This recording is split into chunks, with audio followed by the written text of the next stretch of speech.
morning, everybody. Welcome and thank you for coming. This is the State Capabilities Section. I'm one of the two directors of State Capabilities. Harry Clemens here is my co-director. In the State Capabilities program, we usually do two things which we think are important to build up state capabilities.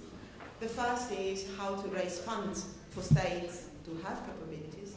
So all issues regarding the optimal design of taxes and how taxes affect behavior. So the first presentation today is going to look at some of these issues, looking at Pakistani tax records.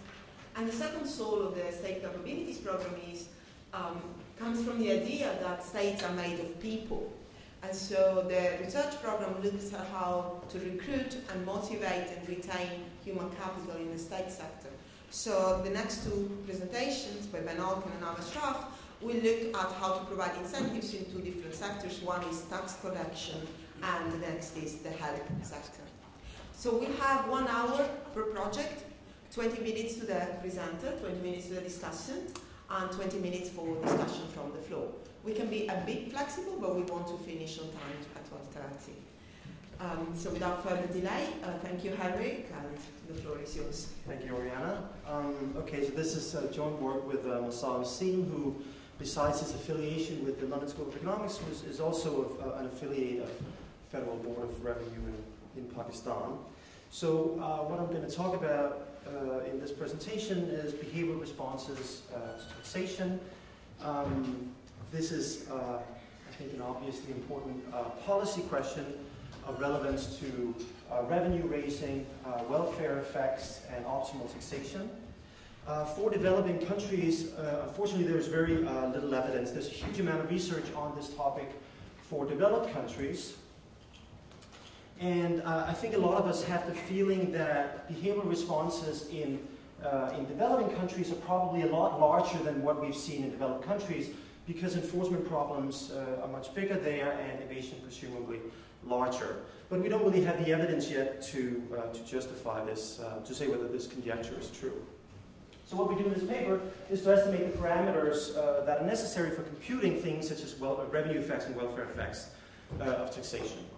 Another motivation of this project is a more methodological one, and has to do with behavioral responses in a world with optimization frictions. So the big picture question there is how to estimate long-run responsiveness to taxation, which is what we're truly interested in terms of polity design and welfare effects.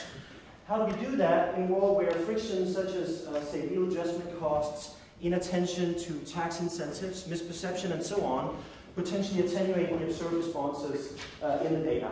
Okay, and this relates to recent and very interesting work by Raj Chetty. And what we argue in this project is that the tax variation in Pakistan is particularly ideal to try and get at this question of the long-run responsiveness to taxation.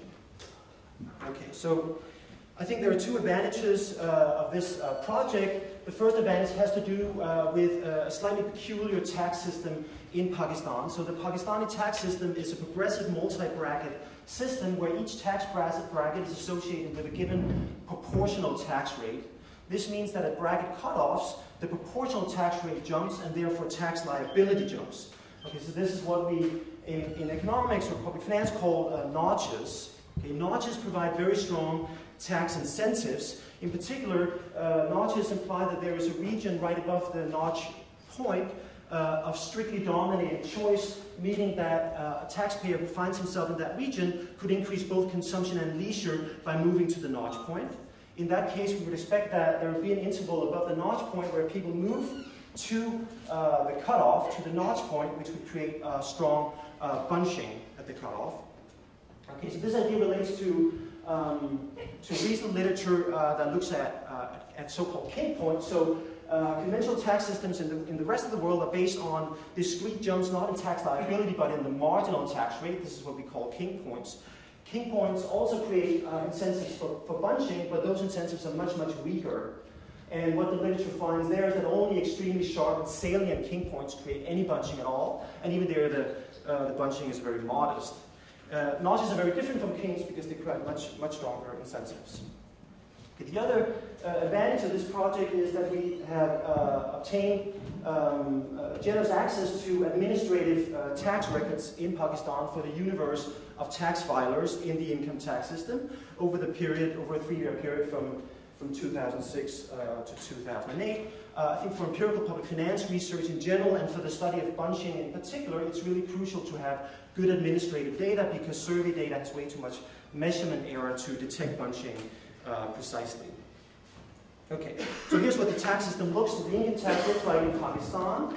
This shows the average tax rate as a function of taxable income in Pakistani rupees for self-employed individuals and wage earners. And I think there are 3 things that are kind of interesting about this tax schedule. So the first is that we have a huge amount of notches where the average tax rate jumps. In total, there are 20 notches for wage earners and 13 notches for the self-employed. Not all these notches are shown in this graph because the notches continue way out into the tail of the distribution. The second interesting feature is that the notches are large.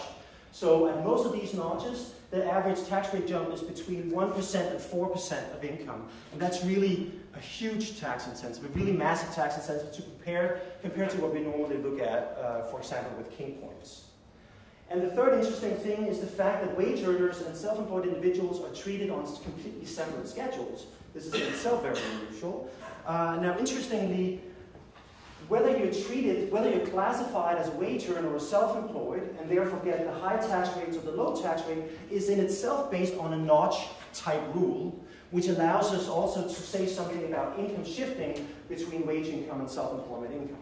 I'm not going to have time to say something, to show you results for income shifting in this short presentation though, but it's something we do in the paper. Okay, so what I'm going to do now is I'm going to show you a bunch of graphs that are intended to convince you that people respond to taxes in Pakistan. But before I show you those graphs, there's just one small, fairly technical point that I have to make, and it has to do with the phenomenon of round number bunching. So what we see in the data in Pakistan is that people like round numbers. Many taxpayers report income in round numbers. You know, some round numbers are rounder than other numbers. So what we see in the data is we have excess bunching at sort of particularly salient round numbers. So say, 10,000 is a nice number, and 50,000 is a nice number, and 50,000 is a nicer number than 40,000, and things like that, right? So now the issue for our purpose is that since notches are also located at salient round numbers, a failure to control for round number bunching would overstate true notch bunching at the notch point. Okay? So to deal with that, we do 2 things. First, one thing is very simple, is that we look at a non-rounder subsample alone, where the issue is simply not present. And that's very easy to do, and you can sort of apply a bunching method in a very straightforward fashion. And then the other thing we do is to look at the full sample where we have round number bunching, and there we basically control for it. And you can do that by using excess bunching at counterfactual round numbers that are not notches. Okay. In this short presentation, I'm going to focus mostly on the non-rounder subsample, simply because it's quicker and easier to show. There are less things that I have to explain. Okay, so let me show you some graphs. I'm going to show you first some raw density distributions, some raw income distributions in Pakistan at different notches. So this graph and all the ones that follow show the number of taxpayers in 1,000 rupee bins of the income distribution in Pakistan around notches. And what we have here are the 3 bottom notches, and here we look at self-employed individuals. Okay, so we see pretty clear bunching, and the bunching seems to be increasing across these notches, which is consistent with the fact that the size of the notch is also increasing across this notch. So the notch is 125,000 is twice as large as the notch is at 110,000. Okay, so those are the first 3 notches. As we move up the income distribution, bunching gets sharper. So here we have the next 3 notches. We have very, very sharp bunching.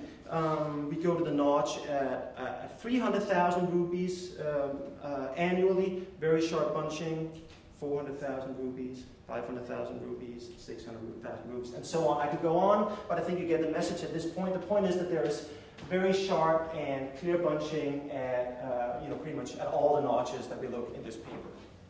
Okay, so that tells us that there is a behavioral response to taxation to these notches, and that this behavioral response seems to be very large.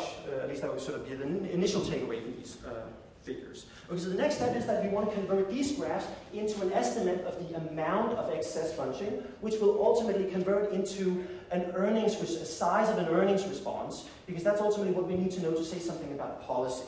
I'm going to come back to that later, exactly how we do that. But basically what we have to do to get the amount of excess bunching is that we have to use the observed income distribution to estimate a counterfactual income distribution, that is, what the distribution would have looked like if the notches were not there. And the way that we do that is basically to fit a high-order polynomial to the observed density distribution, but not using observations around the notch point. Okay, and when we do that, and let me pick now, from now on I'm going to pick one particular example, the notch of 500,000 rupees, then we get a picture like this where the brown one is the counterfactual distribution and the green one is the observed distribution. So what we estimate is that the amount of excess bunching up here corresponds to that the number of bunchers is 4.5 times as large as the average number of people in the counterfactual distribution around the notch. Okay? And this is strongly significant. What we also see in this graph is that, as one would expect, because there's this strictly dominated region up here, we'd also expect to see missing mass up here, so that's what we see here, and we can estimate the size of the missing mass, and we find that that the number of people missing up here is almost 6 times the number of people that were there in the counterfactual. Okay, so one thing I should mention at this point is that all the people bunching here on the left, they come from the right. Okay, so that might lead one to say that, well, the excess bunching area here should be exactly equal to the missing mass area here. But that's not true, and that's because notches create both what we call intensive labor supply responses and extensive labor supply responses. So when you're here in the initial distribution and you see this notch, you can do one of two things. You can move down here and bunch, that's an intensive response. Or you can say, I'm going to move out of the labor market entirely or drop out of the tax system entirely, and that's an extensive response. Now, one thing that's really neat about bunching is that the bunching area here gives you the intensive response. The missing mass area, in principle, gives you the total response, intensive and extensive both. And therefore, in principle, you could use the combination of the missing mass and the bunching area to say something both about intensive and extensive responses. I'm not going to do so much of that today because, in practice, it's pretty hard to get a really robust estimate of, I think, of the total response, where it's much easier to get a really clean and robust estimate of the intensive response. So I'm going to focus mostly on that. But in principle, that's a neat feature of notches. Okay, so the final step here is that we want to say, okay, there are these excess bunchers here. Now, in order to really say something on policy, what we need to say is to say, well, what is the earnings range that these guys came from before the introduction of the notch? In other words, how far up the income distribution did they come from? Okay, and so to say very briefly and in simple English, what you basically do is that you know these excess bunchers came from this area. So what you do is you take the guys here, and then you fill up the missing mass area with bunchers until you run out of bunchers. And that's going to give you some earnings point. And then you say that earnings point down to the notch, that's the earnings range that people came from. Okay? There are some various arguments that go into that that I'm not really going to have time to explain, but I hope that that's sort of reasonably intuitive, that you can sort of reason in that way. Okay, so when you do that, okay, so actually first I'm going to do, so that's what you can do, and this is the non-rounded subsample I've focused on first. Then let me just quickly show that if we go to the full sample, then we see this issue of round number bunching, and that's what we see here. So now we have an observed distribution. Also, you can see all these spikes, okay? And it turns out that all these spikes, for example, there's a spike here of 450,000. In other words, there's an excess number of people in the bin from 449,000 to 450,000. But when you look at the data, it turns out that this excess mass is entirely created by people who are exactly at 450,000, right? And the same at, say, 480,000, etc. So basically what you have to do there is that you have to estimate a counterfactual distribution, the round one, that incorporates round number preferences. Okay, and that's what we've done here, and I think we do pretty well. So the key thing is there when you look at the green one, the bunching at the notch point, includes both notch bunching and round number bunching, and you can now see that round number bunching is included in this brown one, and we sort of had to subtract that when we calculate the behavior response. Okay, so that's how we can do it for the full sample. Now, using the method I described before, we can convert that into an earnings range that people came from. And when we do that, we get results here. And again, let's just focus on the notch at 500,000 rupees. So there, the average tax rate jumps by 2.5 percentage points. As I said, there's a strictly dominated range above the notch point. That's about 14,000 rupees at that particular notch. That creates a lower bound on the behavioral response, right? Everybody should move out of that range, but some people above that range would probably move as well.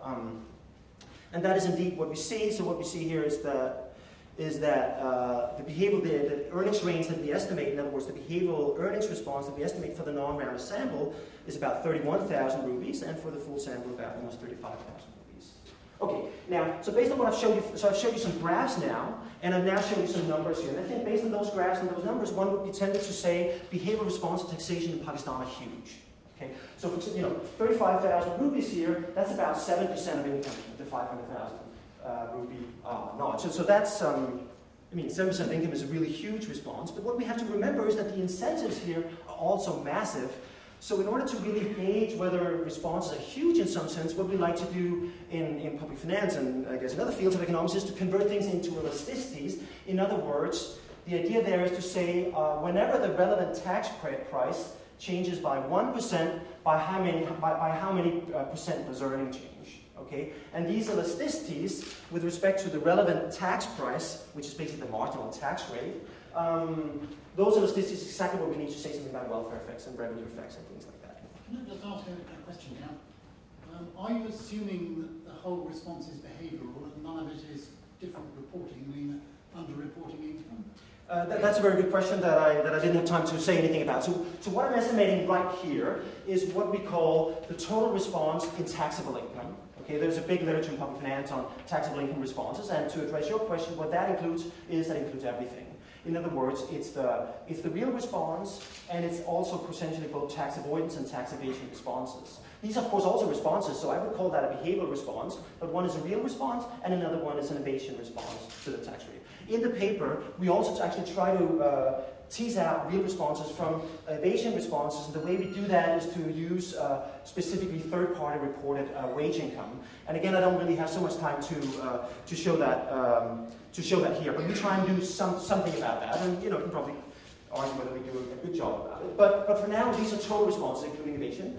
There's a big literature in public finance saying that under certain conditions, this particular parameter is actually the sufficient statistic you need to know for optimal taxation and welfare effects of taxation. Okay, there are some conditions that go into that, and that's a whole separate discussion. But the key thing right now is to say that these responses, to say whether they're really big, we have to turn them into elasticities. Now, this is where notches are slightly more complicated than, for example, kinks, because notches, so the elasticity we're interested in is the elasticity with respect to the marginal tax rate, but notches do not create direct variation in the marginal tax rate, they create direct variation in tax liability. And that means that in order to kind of convert this into the parameter that you need to know, you kind of need a theoretical model and do something fairly structural. Okay? So that's what we do here. We write down a model and we use that model to convert this into an elasticity. And what we see here is that these elasticities are really, really small. So again, to address your question, so you're saying, well, this includes both evasion and real responses, but what I'm saying, even the total response that includes evasion, in a country like Pakistan, where we think that evasion is really large, that total response is very small in elasticity term, which to me was very surprising. Okay, so I probably have how many? 5 minutes left? Okay, very good. So, so I'm doing really well on time here, surprisingly. That's good. Okay, so these were the self-employed guys. Now we're also interested in the wage earners, and the wage earners potentially gets us one step closer to something that could be a real response. In part because this particular sample is about registered income taxpayers. And a lot of these registered income taxpayers are subject to, at least the wage earners are subject to third-party reporting. Okay, so when we go to the wage earners, we have the different tax schedules and we have different notches, and let me show you a few of those notches. So again, the figures are constructed in exactly the same way as before. The green one is the observed distribution, the brown one is the counterfactual one. Again, we see very clear bunching, and we also see missing mass, and we see a hole in the green distribution above the notch. But of course, as one would expect, responses are not as strong for wage earners as they are for self-employed individuals. This is the 500,000 rupee notch. We go to the 600,000 rupee notch. responses are even stronger. There we go to 700,000 rupees and so on, and you know, again we get this sort of very pervasive message that people are responding to taxation, but responses are obviously not as clear here. So to get back to the real response issue now that I actually have time to say something about it. So the green one is the distribution of taxable income, and it's going to give us the response in taxable income. So what we also do is to look at the distribution of specifically of third-party reported wage income, which arguably is much less susceptible. It's much harder to rate. In fact, I think it's even in Pakistan, that's fairly difficult to rate for this sample, or relatively difficult to rate for this sample. In other words, if people are bunching using if a wage earner has a little bit of self-employment income on the side and uses that to bunch, or if a wage earner is using deductions or things like that to bunch, then when we look only at third-party reported wage income, we're going to mechanically move those people away from the notch point and only get the people who are specifically using third-party reported income to bunch. And we argue that that gives us potentially a real response.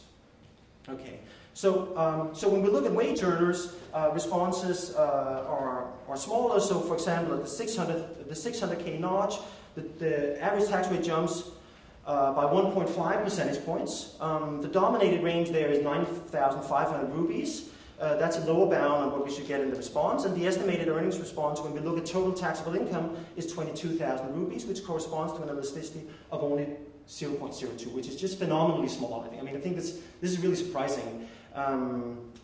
Okay, and then we do the real response here using the method I just described, and then responses are a bit smaller, but interestingly they're actually almost, at least especially at this notch, what we call the real response here, the third-party reported income response, is pretty much as large as the total taxable income response. Okay, so let me just conclude and think a little bit about policy implications. So what we try to do in this paper is to provide some elasticity estimates that potentially provide some sufficient statistics for policy analysis. In general, we find large and sharp bunching everywhere, so there are really large responses overall, but the corresponding elasticities are tiny.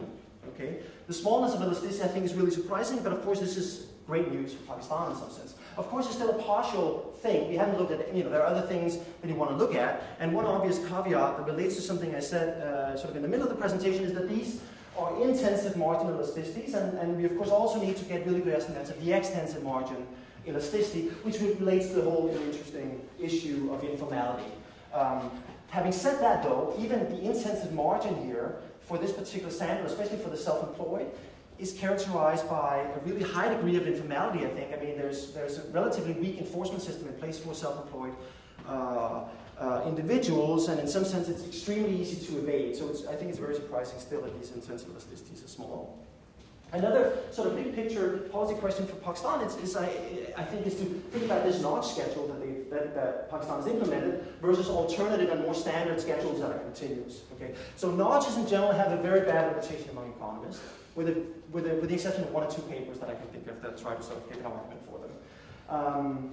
Optimal tax theory, as we know it, it doesn't have many. In fact, there are not that many results in optimal tax theory that are really sort of, unless you make very strong assumptions. Generally, there are not many results, but one of the few results that you have is that you should never have notches. Okay. Now, the important thing is to see here that is to understand this result in some sense applies, or not in some sense, it applies for any given size of the elasticity. So the fact that we found small elasticities, that's great news for Pakistan, but it doesn't necessarily mean that the notch schedule is good. You can still potentially do even better with an alternative, say a key-based tax schedule. Okay, I think I've run out of time now, right? So I wasn't exactly kicking you out. Okay, so then I can maybe just the very last point here is that in fact there was so I think there's been some awareness of this in Pakistan that these notches create very strong incentives. So there was a tax reform in 2008 which in principle replaced notches by kinks for wage earners. But I'm saying in principle because it did so in a very, very complex and unclear fashion. It didn't eliminate the notch schedule. It introduced an alternative kink-based schedule in addition to the notch-based schedule, and allowed taxpayers to minimize their taxes according to which schedule it's best to be located on at a given earnings point. And effectively what it did is that it replaced the 20 notches for wage earners by 40 kinks, 20 of which were convex and 20 of which were non-convex. It's a little bit complicated to explain, but let me say that's just a phenomenon of the complex tax schedule that Yeah, that one could argue whether that's a great idea to a schedule like this. Okay, enough for me, and over to my discussion. Thanks a lot. Thank you very much. We now have Dr. Rashid Amjad, who is the Vice Chancellor for the Pakistan Institute of Development Economics, who will discuss her presentation.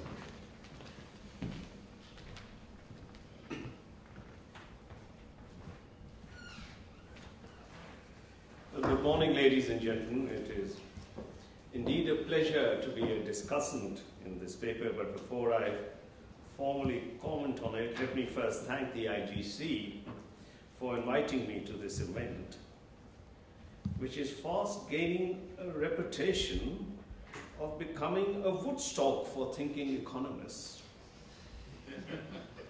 Let me also take this opportunity to recognize the contribution of Dr. Ijaz Nabi, the director of IGC Pakistan, and the co-director Dr. Naved Ahmed, and the IGC team in Pakistan for developing an exciting and fast expanding program which has shown excellent results in such a short time. This is both an important and good paper for many reasons.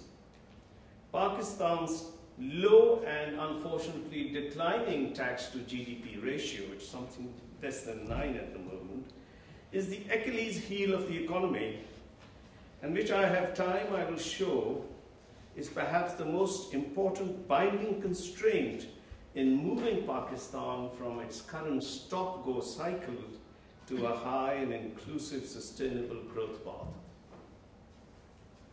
The paper was also an example, and a good example, of the way in which IGC is increasingly structuring its research program, that of analyzing key macro issues, drawing on strong micro evidence. The paper on Colombia in the first day of how export firms are affected by financial crisis, and now this paper are good examples of this. As the paper says at the very beginning, modern-based broad taxes replace traditional tax revenue sources in developing countries. And to quote, there is virtually no evidence, and in particular, micro-based evidence in the efficacy of such taxes in less developed countries. I found it stimulating reading, and I assure you that had nothing to do with its constant references to notches, kinks, and areas of dominance. And I must say it is an impressive piece of work for its analytical rigor and in handling latest techniques to bring out key differences between income tax systems as well as behavioral responses of wages, earners, and self-employed. The authors have also been fortunate that not only they gained access to administrative records covering the universe of personal income tax filers, but also the tax reforms introduced in 2008 allowed them to examine responses of taxpayers, I think the last point which Mr. Cleven was making, to the existing notch-based schedule with an alternative kink-based schedule. I think let me point out that this paper is not an investigation in what is the income tax potential in Pakistan if all the potential taxpayers were in the tax net, but the behavior of those who are in the tax net in response to the existing tax system. Let me say that while a point is made in passing in reviewing the basic features of the income tax system, it struck me was a very low number of females who pay taxes. Only 1% of registered taxpayers are females in the figures, and this surprises me as there is a large and fast-growing self-employed entrepreneurs, especially in urban areas. Also, the average income of self-employed taxpayers at $14,500 seemed to me on the low side. The one for wage earners at $46,000 may be all right, but the comparison in the paper between per capita and these incomes is not the correct one, because per capita income and these are family incomes. Since the analysis and its theoretical foundations are laced in what we call in Urdu sushta economics, or let's say highbrow economics, it is difficult to decipher the exact policy implications of the main results. This, in some sense, is a weakness of the paper. As you go along reading the paper, it goes into further and further and further refinements of the data set, and you always keep thinking, okay, what's going to come out of this? And what comes out of it is a further refinement of what it is. That said, the fundamental propositions analyzed in this paper are, once you sort of read it for the 5th time, fairly straightforward. First, that the existing system of income tax brackets, 21 for wage earners and 14 for self-employed and firms, or discontinuous jumps in the tax liability, that is, the income tax notches produce a very strong incentive for bunching, and this creates regions of strictly dominated choice where the taxpayer can increase consumption and leisure. Now, I think what he said was that the presence of such regions creates strong distortions without collecting any revenues, and hence can never be socially optimal. So this is, I think, one of the important policy implications which emerges, which I think is right. The other thing, and this actually puts the author into a bit of a quandary, the presence of bunching allows the authors to estimate the 2 different elasticities. First, the elasticity of taxable income with respect to the statutory average rate, net of tax rate, that is in terms of the size of the notch, and the elasticity in respect to the marginal implicit tax rate, which I think is the one which you concentrated in. The former is large, and the latter is weak. However, it is important, and I think in interpreting this result, as the authors point out, to distinguish between, as they say, the evasion level, they're not looking, and the evasion response as to the marginal tax rate. And their argument is a weak enforcement system will be associated with large tax evasion, but not necessarily a large response of tax evasion to marginal rates. Now this, as he said, is good news for Pakistan. Well, Pakistan hasn't had good news for a long time. Obviously, thrill Pakistanis that at least on the tax system, they don't seem to be doing it badly. I'm afraid I wish I could basically share that enthusiasm for Pakistan. It is true that the tax regime was lax during the years of the study, since a conscious effort was being made to encourage self-assessment and draw more people, that's the period 2006 to 8, and draw more people into the tax rate by keeping audit checks and harassment at a minimum. Indeed, this becomes an area of major criticism by the IMF, as they assigned that a mockery was being made of the tax system, and no enforcement mechanism was in place. The authors talk about the lack of tax literacy and leads to taxpayers not taking advantage of the incentives being offered. Just like we say, they find little difference in results when bunching under tax and what the reform king system was introduced in 2008. My own take on this, and I'm afraid I'm not a tax expert, is somewhat different. The tax enforcement system in Pakistan, especially for self-employed or non-wage taxpayer, is based on a collusion and a deal struck between the taxpayer and the tax inspector. They agree on the extent of tax evasion that the inspector, as he's called, will allow, or the assistant collector will allow. And based on this cut, in such cases, improvements in welfare by taking advantage of marginal tax investment is lost and becomes subservient to this deal which has been made. My contention is that a soft taxes regime did not mean that tax corruption went down. It remained high, and that much lower than actual tax declared through self-assessment scheme may well have been agreed on before it was filed. Maybe the economic rationale of this is somewhat. I am also somewhat skeptical about the tax illiteracy hypothesis. Clearly, this does happen in some cases. But by and large, taxpayers are well aware of the system and, more importantly, the loopholes in the system. When I was an undergraduate, and I won't mention the era, at Cambridge, Professor Caldo who introduced the expenditure tax in India in the 60s, once remarked that Indian taxpayers found more loopholes in the system that he designed than could have been found by a Cambridge economist with a first class in the typos. These comments which are more of an opinion than based on any real analysis, should not distract attention from what is indeed a very rigorous, analytically rigorous, and carefully drawn conclusions based on very good and strong empirical analysis.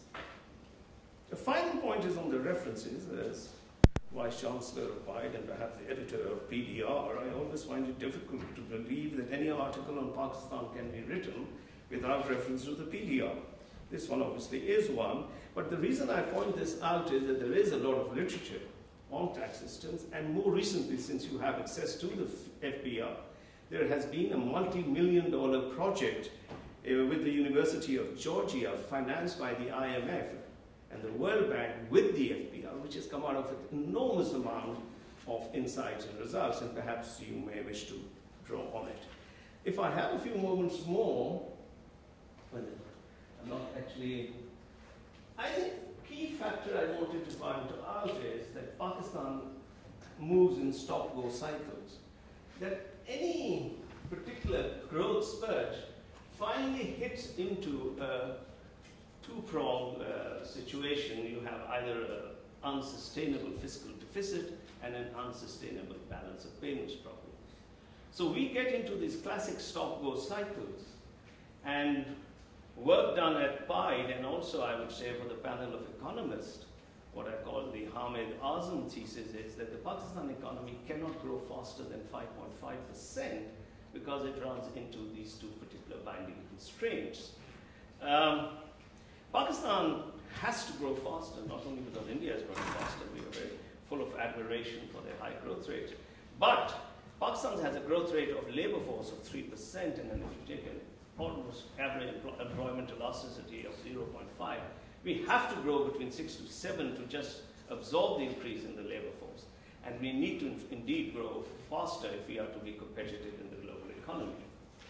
And the lack of taxes, the total tax collection, and we have the Honorable former Governor of the State Bank who's been saying this for many, many years, is an area on which we really have needed to work on. But unfortunately, the political will has not been there. We were almost all ready to introduce the VAT this year, last year, but the only thing we came up with was a new name for VAT, which was the reformed GST. We thought that could sort of help people to disguise the fact that this was a VAT, but in the end, the disguise didn't even work either, because even the RGST was not announced. So political governments and coalition governments find it very difficult to increase taxes. And this is the last point. You know, we are now in the first time in, you know, we have high growth with low, we have more growth with high, and now high growth with, and now we're in a classic case of stagflation. We have for the last 3 years had very high rates of inflation, the blue thing, which was between 15 to 20%, and an economy, in the good old days, we used to say the Pakistani growth rate was 6% and the Hindu growth rate was 3%, and now we're going at the Pakistani growth rate is 3% and the Hindu growth rate is 8 to 9%. So we've gone down into this, and if you analyze this thing further, what you will actually find is that despite the IMF program, consumption levels were still high. So consumption was going up, the hit was being taken on investments have fallen from 30 to 20%. Saving rates are very low, not private savings, but public savings are extremely low.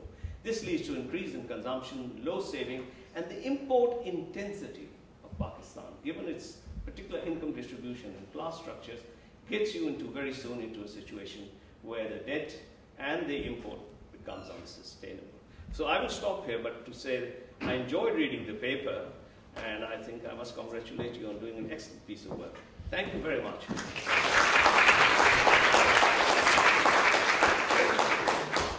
we take some questions from the floor. So if you I think the author. You want to do, okay. So you can place the questions.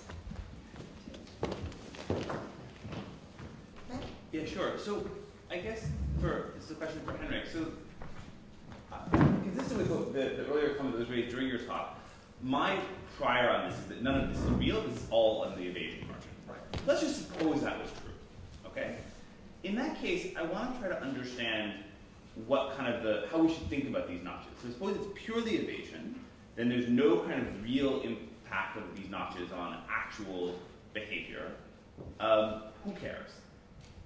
If we were to say who cares, then to me the question would then be, are the notches, are we losing more from people sort of moving their income below the notch than we're gaining from having all that inframarginal revenue on the guys who aren't evading? And it seems like that would be, under the assumption that there's no real behavioral response, that would be the calculation that you'd want to do. And I didn't see that in your talk, but was curious if you had done that kind of calculation. Oh, you want to take Yeah, it? so that, Yeah, just to follow exactly on that. I mean, I think it almost like you said, look, notches are actually never efficient. I thought your paper was suggesting the exact opposite. Like if it's evasion, what Ben says, the elasticity is so low, you're actually making more money off these guys who. Imagine a system where you went everything marginal, right? You just take exactly these numbers, there's going to be a marginal tax, and you smooth it out. You'd actually lose revenue, according to your own calculation. I'm pretty sure. You have a 4% elasticity, right? These guys who are actually not moving back, you make way more money off them than you should be, right? So there's also a question of basically what would be the equivalent marginal tax rate, kind of a quick gig system which would give you that. That would require much higher tax rates, marginal tax rates, to get you this level of collection. So I think from the policy perspective, it's a very easy calculation to do. It'd be very interesting to see, because if you walk up to Russia and say, here's a proposal how to raise more revenues, it seems like you're saying, actually, you did a great job raising revenues, but people are so behaviorally sort of unable to move money around that you're actually getting this little behavioral premium in tax collection. In fact, we should all move to notches, but notches instead of kings. I don't know what the theory models are. I assume the theory models are all looking at perfect elasticity of sort of. Well, no, I think the theory models all assume that this is a real response. So if these were real responses, then we go evasion. Yeah. But if it's just evasion, then. Okay. If there's even trickier something, you think evasion elasticity would be even higher. These elasticity units of evasion are terribly low. Yes. Take 2 more questions, and then I'll give Eric a chance to respond. So, Henrik, I was wondering how to interpret the surprisingly small elasticity. Up there. So one interpretation of the very small elasticities that you find is that, suppose there are 2 types of people in the world: ethical people who never cheat on their taxes and unethical people who do tax evasion. Then you're going to find, the people who are tax evaders will totally drop out or report very low incomes and not be anywhere near these notches to begin with. So it's perhaps not surprising that conditional on already reporting a relatively high level of income, you're not particularly elastic with respect to the tax rate, which is basically what you're finding is, right? And so I'm not sure you can extrapolate from those elasticities being small to a conclusion like this is good news for Pakistan, because I think, like you kind of allude to in the paper, you could get very low elasticities in sort of the worst case scenario where everyone's evading, right? There was one last question. It comes in the tax disputes, which has led to unpaid taxes.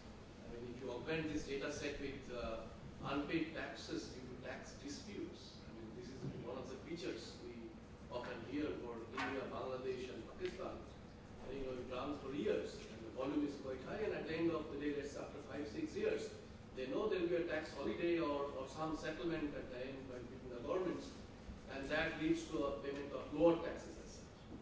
So if this data is augmented with unpaid taxes due to tax disputes, I think that will be interesting.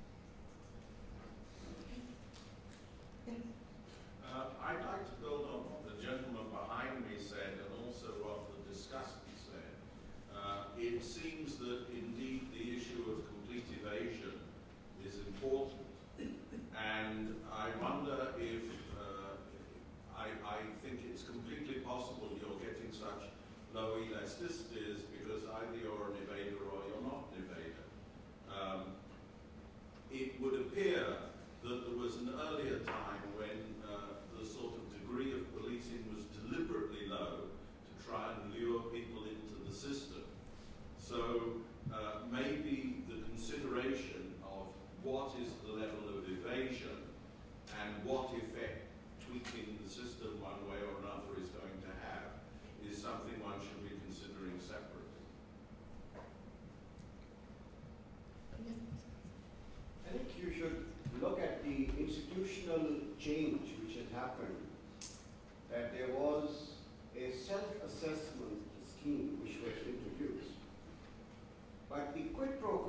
follows that you must have an audit which is randomized audit, computerized based, so that people who are understating their incomes, who are concealing their incomes, they should be taken to task.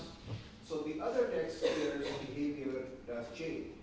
But that has not happened. So all what you have, the data which you're using, is the self-reported incomes not verified independently or audited by the income tax officers. Imagine a counterfactual where you had this self-assessment, but a very heavy auditing where concealment and underreporting were, very drastically penalized. The behavior in the subsequent years would be quite different, and this 14,000 will rise to 27,000 and 28,000.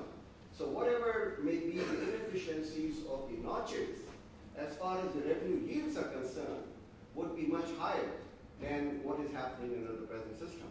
So I think you must take this into account, that this is a sham system where I can say, without being the fear of penalized, that my income is 14,000, I may be earning 140,000. So that institutional discontinuity, which has been introduced after 2006, is responsible for a lot of the problems in the income tax system. I think, Harry, would you like to say something? Yes, okay. So thanks for my discussant for really a lot of great comments and to the audience. So there's a lot of stuff here to discuss. Maybe let me just focus on some of the main themes. So I think there's been two categories of comments.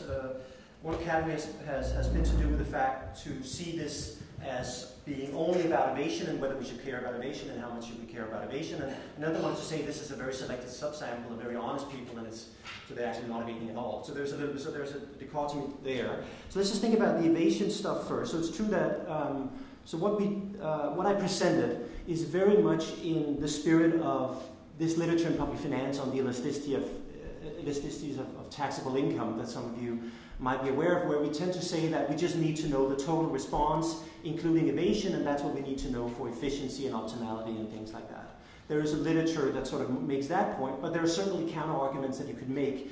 It really matters, what really matters is what are the private versus the social costs of evasion behavior. So we're in a world where, so obviously there are some private costs to evading, and that's what prevents potentially some people from full evasion. And the question is whether those costs of income sheltering are also social costs. If they're also social costs, then all we need, then we're sort of in a world where all we need to know is actually exactly what we're estimating. But if they're not social costs, if what deters people from evade is not something that's a cost to society, then we don't care about evasion at all from an efficiency and optimality perspective. I think the bottom line is that we like to know both. I think evasion responses do come with efficiency effects, but maybe those efficiency effects are not fully the same as real responses. So I think basically we'd like to know something about both real responses and evasion responses. Okay, but then that sort of goes into the next thing about whether these things can be efficient or optimal, so both the arguments that you made and the arguments you made, Asim, I think they're similar to the way I actually used to think about it, and I think it's sort of actually, that thinking is kind of in the paper right now, but I think about it a little bit differently now. So it's true that if there are a ton of people who are stuck above the notch, and they're stuck permanently above the notch, then notches is an amazing revenue-raising mechanism, because you just kill these guys with taxes, right? And they're going to stay there above the notch. So it's very good. You're taxing them on all the inframarginal units, and you're not getting a behavioral response. And that's much potentially better than a marginal tax rate. So if that's the world, then this could be potentially great, at least from a revenue-raising perspective. I guess the perspective I have more now is that the people who are stuck above the notch are stuck because of some frictions. We don't know what those frictions are. Maybe it's inattention. Maybe these are real adjustment costs and labor supply. Maybe it's misperception. We don't know exactly what it is, but there are some frictions. And in principle, what we'd like to know from an efficiency and optimality perspective is the true long-run response that would overcome frictions. So I guess the perspective I have is that if we put in place a notch system and we let it stay there for 100 years, and we don't change the tax rates, those people would eventually find out and move out, and we would get a very large response. I guess that's how sort of conceptually I think about it, but I'm not saying that... complicated the system. changing the notches. Yeah. Yeah, so that's maybe there's an argument to keep confusing How people. equilibrium stability is quite good over here. Yeah, absolutely. Okay, so that's sort of that point. Then the final point relating to all this is, of course, as my discussant mentioned, is so this distinction, which I think is important between innovation levels and innovation responses. If you think about the standard model of innovation, the interesting thing is that if you have a weak enforcement system, you're going to get a lot of evasion. But that model actually predicts that the marginal response of evasion to a marginal tax rate is always, well, in the baseline model that we often work with, that response is 0. So that those two views are in principle consistent, that evasion is high, but the evasion response to notches is not high, potentially consistent. Okay, and then so I agree this is a selected subsample of Pakistan. We're talking about 2% of the adult population in Pakistan, about 1 million tax payers per year. So these are people who have decided to register for income taxes. So certainly we cannot just extrapolate and say behavioral response in Pakistan is small. I still think that it's really surprising that response is so small for this subsample. When you look at a lot of the comments that came out is that this is a purely self-assessed tax system. In the 3-year period that we looked at, there were literally no tax audits. Okay, so there was an audit probability of 0. There was no third-party reporting. It's a self-assessed tax. You can, so there is this issue of why are they not responding more? And maybe it's because they're really ethical, as Raj suggests. But even so, you want to think about the real, so it could be that people are super ethical, so they don't want to evade. This particular subsample is super ethical, so they don't want to evade. And then we're left with a real response, and the real response is just very small. Still, of course, the real response that we get, if we interpret the 0.05 as a real response, is also quite small compared to developing countries. So I think there is this broader big picture question, why do people not bunch more? It seems to me that it has to be because of some kind of friction, because we see people that are stuck in the hole above and they shouldn't be there under any preferences. So there is some kind of friction. Is this real adjustment cost? Is it inattention? Is it something else? We do a little bit about this in the paper where we try to say, just run some simple regressions to figure out what predicts being stuck in the hole above the notch. And one of the things we see, for example, is that taxpayers that just came into the tax system and were not registered the year before are much more likely to be stuck in the suboptimal range than taxpayers that were already registered the year before. And the people that were registered the year before are more likely to be in the dominated range than the taxpayers that were registered 2 years before, and so on. So there seems to be some kind of learning going on, which is consistent with the idea of misperception, inattention, sort of type of story. Another thing we see is that locating in these bad ranges is something that seems to be systematic in the sense that taxpayers that located in the dominated range once are much more likely to be there the subsequent year.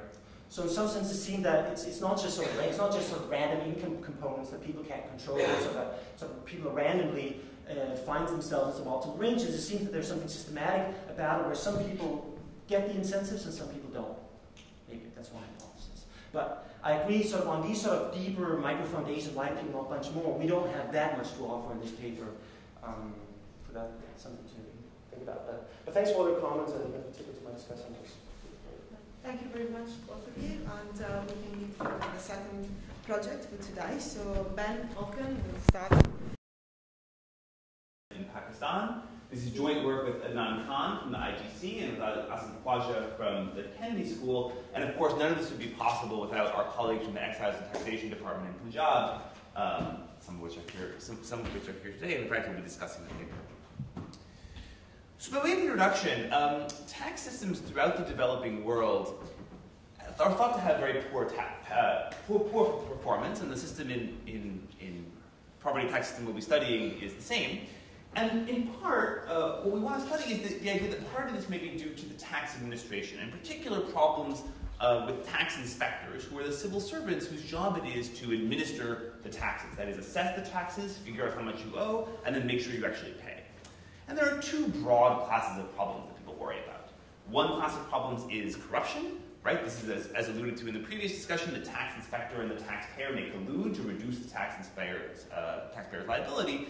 And the other problem may just be poor effort, right? I mean, these guys, there are weak incentives for the tax collectors to actually go out and figure out how much people should pay in taxes, discover new properties in our case, correctly assess them, and so that might lead to low effort and all sorts of tax evasions.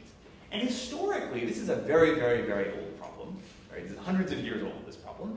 And historically, this problem was solved by giving these officials very high-powered incentives. So historically, this was called tax farming, and the idea was that these guys had 100% incentives on the margin to collect more taxes. Now, there was a concern that didn't work so well, that maybe giving them 100% incentive on the margin led to extortion or overtaxation. And so there's been a move kind of in taxes over the past couple hundred years towards less high-powered incentives and towards flat compensation for tax officials. And so, in some sense, the question is, well, maybe kind of neither of these extremes is an optimum, and maybe some interior solution where you give some incentives, but not 100% incentives, might be optimal. And that's essentially what we're looking at in this project. We're going to be doing a randomized experiment, working with the Excise and Taxation Department in Punjab on giving some incentives to the tax inspectors. So, in particular, given kind of the main issue that one is concerned about when one gives incentives to tax collectors is exactly this issue of that they might overtax people or tax the wrong people or do all kinds of other problems. The thing that you are concerned about is kind of this multitasking problem. And so the experiment we're doing has 3 different versions of incentives for tax collectors, which try to sort of start from a pure incentives based on how much revenue they collect, that's our revenue treatment, to incentives that also take into account kind of the multifaceted nature of the goals of the tax department. So we have 3 treatments. The first treatment gives incentives based solely on the amount of revenue that taxpayers collect over some historical benchmark. The second treatment, which we're calling Revenue Plus, gives the same incentives based on revenue, but makes adjustments based on how accurate the tax assessments are and customer satisfaction. And so this is trying to deal with the fact that these high-powered incentives might lead to extortion or other problems. And the third thing is kind of moving even further along that dimension, is what we're calling a conditional fixed wage, and that's essentially, we're trying to kind of mimic the way that incentives are often paid in the private sector when you have very complicated multitasking situations, which is you have someone who's essentially your boss who looks at everything you did holistically and assesses your performance based on that and gives you your bonus based on that. So here, we have a supervisory committee that looks at all aspects of the tax inspector's performance and sort of pays incentives based on sort of anything they can document, but they're allowed to consider a wide range of criteria. And then we have a pure control, which is the status quo. The current status of this experiment, we actually, this is funny, this should have been fixed. We've just finished a pilot with 11 tax inspectors from July 2010 through June 2011, and I'll present some preliminary results from this pilot today. The treatments here were a little bit different. I'll tell you about them when I get to the pilot results. And we have now just begun the large-scale experiment with 151 tax inspectors in the treatment groups, about 50 in each treatment group. That began in July 2011. So I'm going to tell you just a little bit about the tax system that you need to understand in order to understand kind of what we're doing.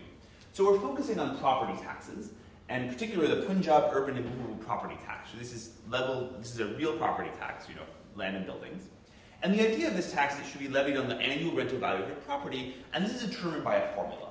Okay, so basically we take the square footage of your land and buildings, some valuation from a table that basically says if you live in neighborhood class, C, you pay so many rupees, per square meter of buildings and property, and there are 4 different categories based on your occupancy, whether it's residential or commercial, and whether it's owner-occupied or rented. Now the challenge here is you say, well, it's a formula, what did the tax inspector do? There's a number of things they do. So first of all, they have to figure out kind of which of these 4 different bins you're in, residential, commercial, owner-occupied, or rented, and then there are all these other, they have to measure your property, and then there's all these various exemptions, right? So widows, disabled people, owners of small plots, etc. And these distortions are large. So for example, as I understand it, owner-occupied properties pay something like 10% of the tax assessed on rental properties. So if I can get the tax inspector to misclassify me as owner-occupied, when in fact I'm renting, I cut my tax burden by 90%. Right? So there are substantial distortions, even though this is essentially a rule-based system. Tax administration takes place through 450 geographic units, which are called circles, and that's kind of the unit of analysis. They have somewhere between 2,500 and 22,000 properties in a circle, and each circle contains a team of 3 guys and they really are guys, basically, who administer the taxes. This is there's the inspector, who's the guy who's legally authorized to assess properties and issue demands for tax payment. There's the constable, who sort of assists with delivering notices, measurement, enforcement activities if need be, and a clerk who's sort of in charge of record keeping. We're going to treat these three guys as kind of a team. And just one clarification. Yes. The experiment is 11 circles or 11 inspectors? Circles. Yeah. Yeah, circles. So everything's, but what typically almost always one inspector per circle. So it's the same thing. But yeah, actually we're treating all three of these guys. So really it's the circle is the unit of analysis here. So what do these guys do? Why might they respond to incentives? Well, one thing they do is they find new properties, right? There's no effective automatic link between building a new property and sort of automatically appearing in the tax rolls, right? This is not like in the U.S. The U.S. if you renovate a house, pull a building permit, they notify the tax department, they figure that out, they show up at your door. Here, the tax inspector actually needs to discover what's going on, right? So that's kind of an effort role. They have to assess your property size, exemptions, and then there's also an important role in the collection side. They have to issue these demand notices, they have to make sure you get them, and they have to start, and if you refuse to pay, they have to start encouraging payment. And they start by sort of visiting your house, and then there's this whole series of escalating actions they can take to make sure you pay. They don't actually collect the money. Remittance is through the bank, the National Bank of Pakistan, or the State Bank. And we're going to take advantage of the fact that the money comes through the banking sector as a way of sort of figuring out how much taxes was actually paid. And you can imagine that all these dimensions could respond to both the effort and the corruption margins. I'm not actually going to focus too much on this now in the interest of time, but essentially the important thing to think about is that basically these guys are getting very flat wages, and the incentives they have are pretty weak, but occur through career concern, which is that there are some places which are more desirable, and maybe if you do well, you can get posted to a more desirable location, or maybe you can get promoted to some supervisory position.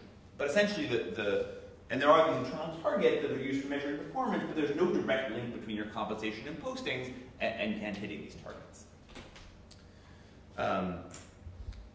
As I mentioned, the things you might care about from the department perspective are three things, right? The department cares about revenue, right? How much revenue was actually collected.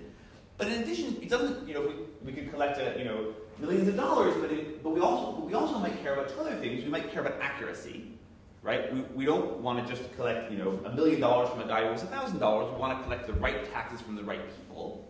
And we also care about taxpayer satisfaction, perceived fairness, harassment, extortion, things like that. And you would imagine that in some sense the tax department's job is to kind of raise the revenue according to the statutory laws in a way that kind of doesn't create a lot of political backlash. Okay, and so in some sense when we think about multitasking, we think of these three things as the three kind of key goals that the department is trying to achieve. And so in some sense the things we're thinking about is both introducing incentives but also taking care of these multitasking issues as well. One thing I should mention is in all this, we're holding selection into the civil service constant. You might imagine if you introduce incentives or change wages, you would get different people becoming tax inspectors. And although I think that's a fascinating question and one that we're, we consider exploring in future work, that's not going to be something we're going to explore in this study. So what is our incentive design? So the basic incentives we're going to provide, what we're calling the revenue treatment, work like this. We fix a historical benchmark. Now there's two different things that these guys collect. They collect current year taxes. Those are the ones assessed for current years. But they also have to go collect back taxes, right? Taxes not paid from previous years, which are called arrears. So we figure out historically for each circle what your average historical collections were. And we create a benchmark based on that. And we pay you basically just a linear amount above your historical benchmark. So that's alpha C times your collections above these benchmarks separately for current years and arrears.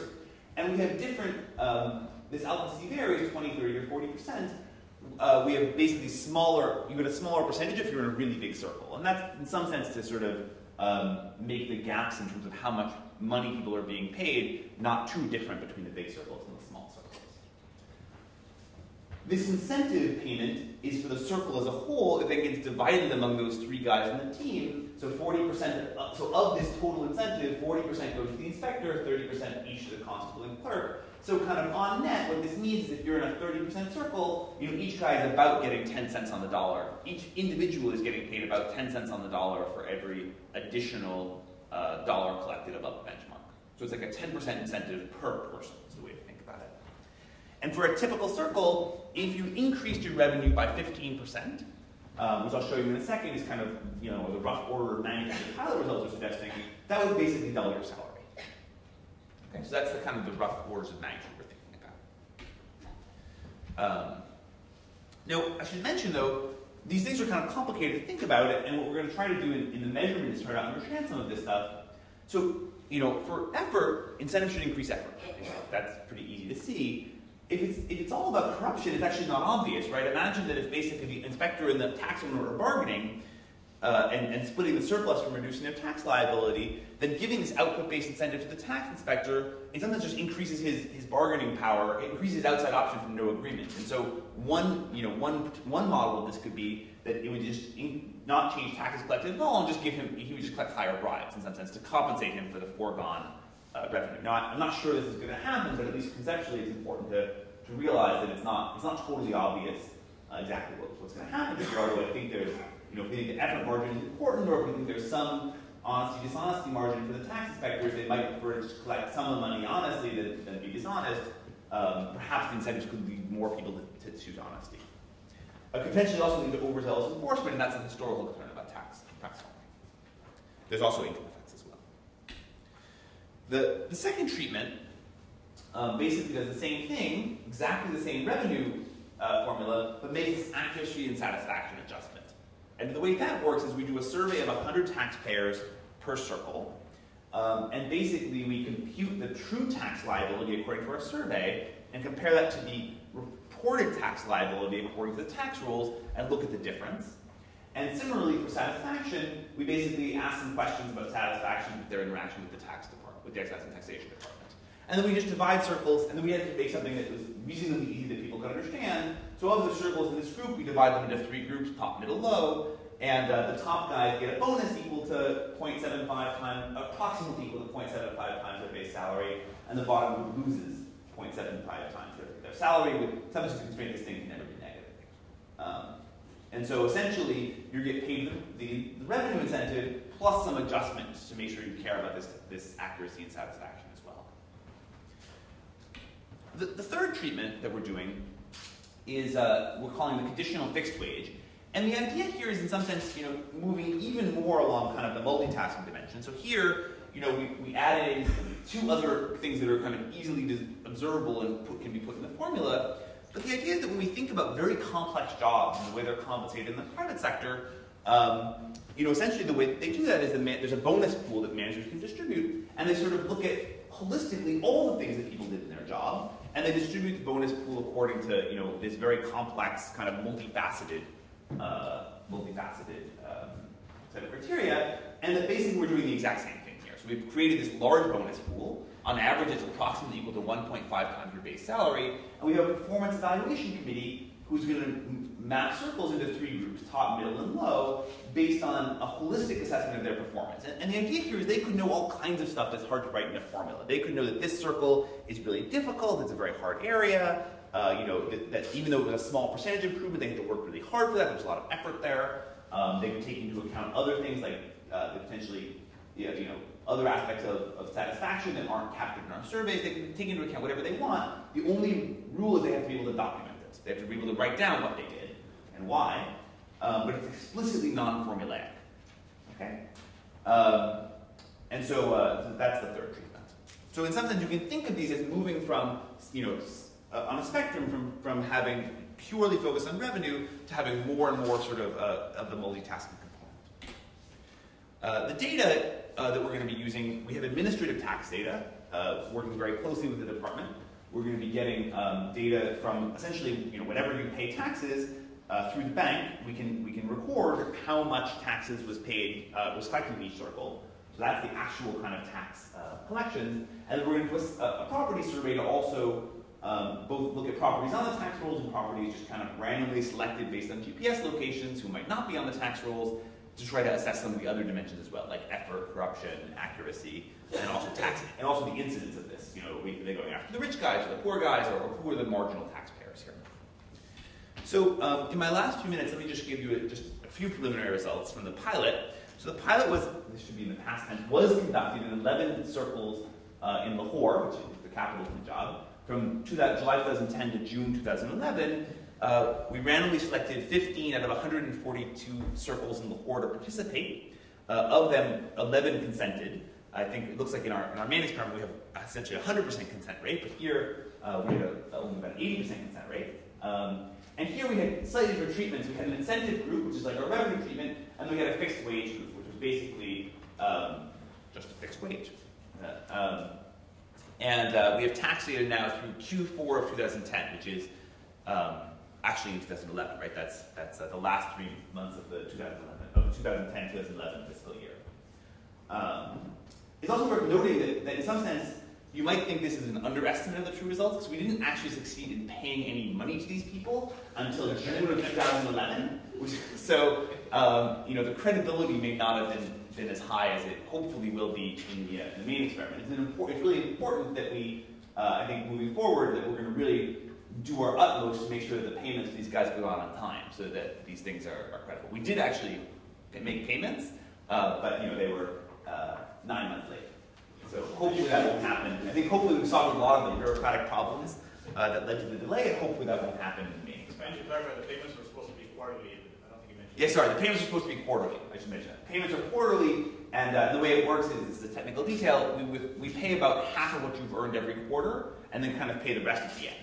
And the reason we do it that way is we don't, you know, once we pay the money, you can never kind of get it back, right? And you don't know what the ultimate ultimate payment is going to be till the end.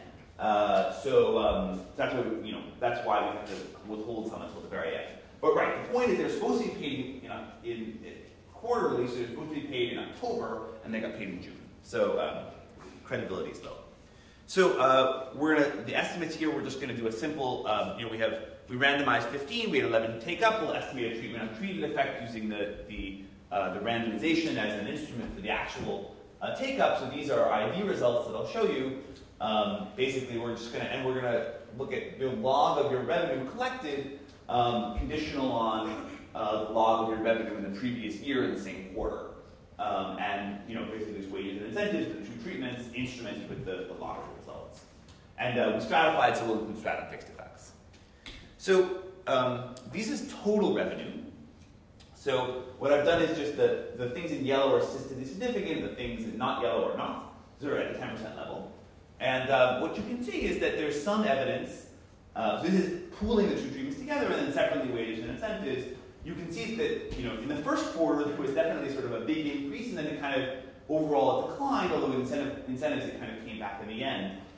What's more interesting, I think, is if you separate this, and I should mention, there was one circle that we haven't dealt with where there was a lot of destruction of properties. We're just dropping them for now. We're going to fix that eventually. What's interesting, if you separate that into kind of current year revenue and then this arrears revenue, for the current year revenue, you see much bigger effects. So you see potentially something like, you know, 15% kind of increases in average revenue. And although the difference between wage and incentive is not statistically significant, it does look like kind of there is a bigger impact of incentives. I should say, by the way, these results are still very preliminary. We're still cleaning the data, so you know these are subject to change without notice. But they're our best estimates at the moment. For arrears, it just looks a lot noisier, right? And I think that if you talk with the tax inspectors, the reasons arrears are a bit noisier is they're very lumpy. You know, there's this one taxpayer who could be very big and hasn't paid, and you kind of work, and eventually they pay 5 years of back taxes or something. So I think it's just much noisier and sort of harder to collect on arrears, and so none of this is significant. And I think that part of the reason the total results are noisier is that they're sort of lumping the current year and arrears together. So from the government perspective, one thing they're interested in is kind of the pure financial calculation, right? So this is not necessarily the public finance way you would do this, but the government might just say, well, does the increase in revenue that we collect exceed the costs that we had to pay these additional inspectors? The pilot suggests that yes, right? So if we get 11% increase in incentives, I think this actually should be even a little bigger than that. we get about 1 million rupees extra year, we pay 400,000 for the incentives, and this looks cost effective. And I think those numbers might be should actually be a little bit bigger than that.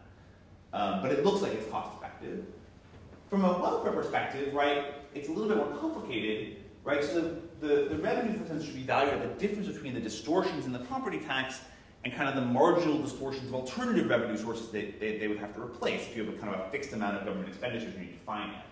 So it's sort of a little bit hard to think about that in practice, although we're open to suggestions of how to sort of do this kind of welfare calculation properly. The payments to tax officers are a transfer, right? So it's sort of holding the total amount fixed, payments are a transfer.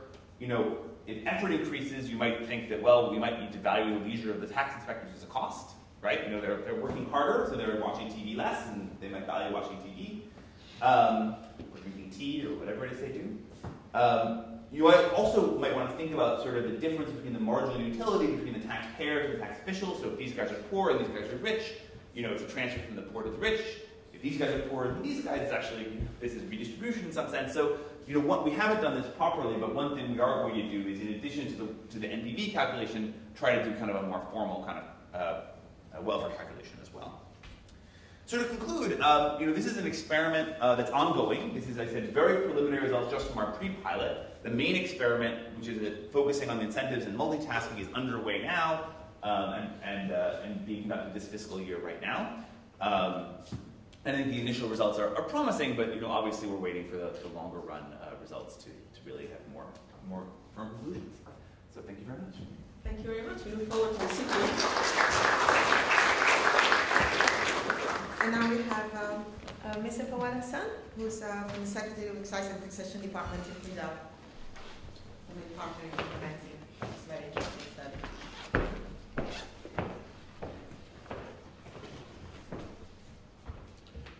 Good morning, everybody.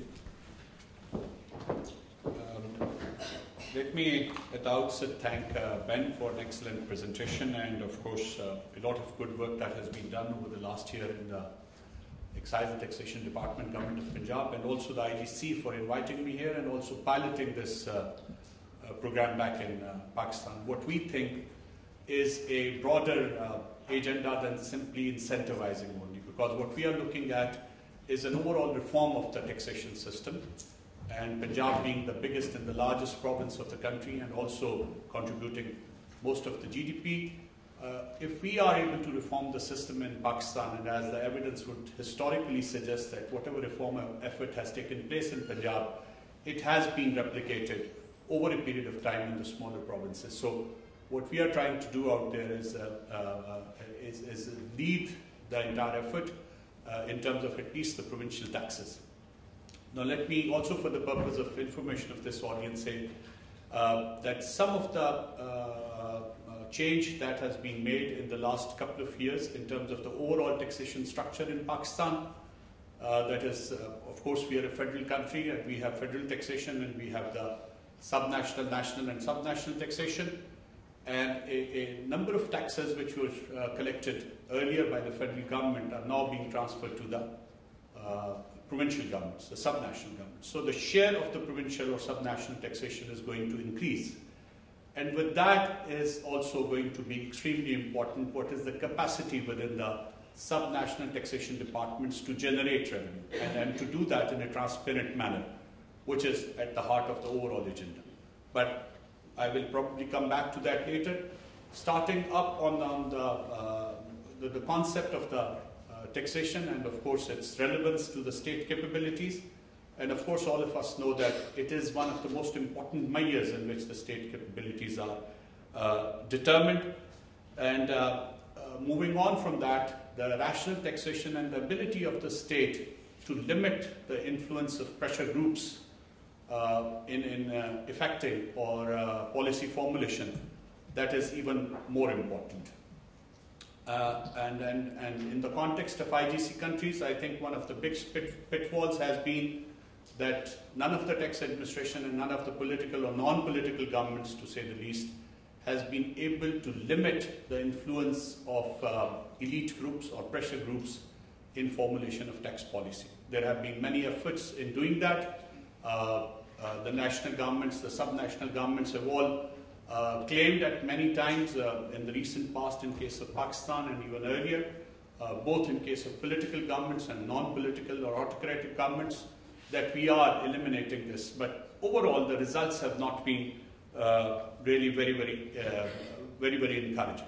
Now, on the other end is the transparency of the expenditure, which is probably equally important, that how this tax revenue is actually spent. And that is what brings in a lot of credibility and a lot of public concurrence to pay the taxes.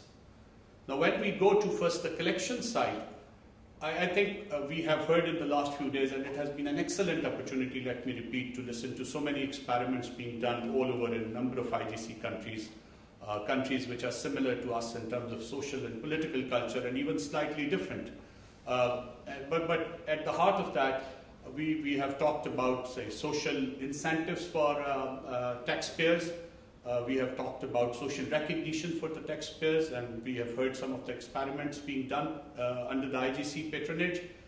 But I think what we are talking about today here, and what Ben has just presented, is that on the other end of this entire tax payment and collection mechanism is the enforcer, the one who is collected. And let us also clearly differentiate between this documented economy that most of us are used to look into and these huge undocumented economies in the IGC countries. The case of Pakistan and Dr. Ishrat Hussain Saab, I recall just day before yesterday was remarking that it is the size of the undocumented economies is many times larger than the documented economy. And of course, he has the benefit of being the state bank governor there. So it is the undocumented economy which we are trying to take into account. So on the enforcer side, we have a tax collector who has virtually no incentive to be honest, who has an inherent, and I'll be very candid on that, who has an inherent legacy of corruption.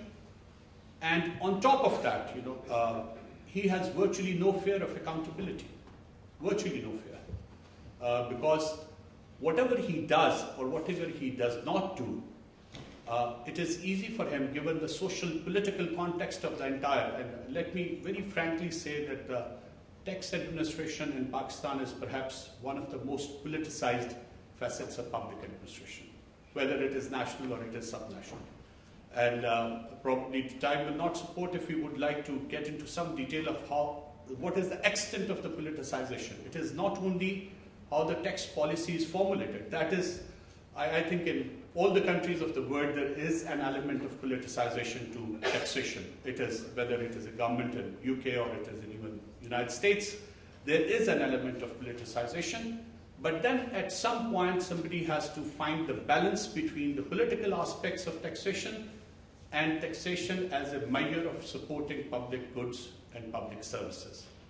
Now, that rational, that equilibrium has been found in the developed countries, and that is the equilibrium which is sadly missing in the countries that we are currently reviewing.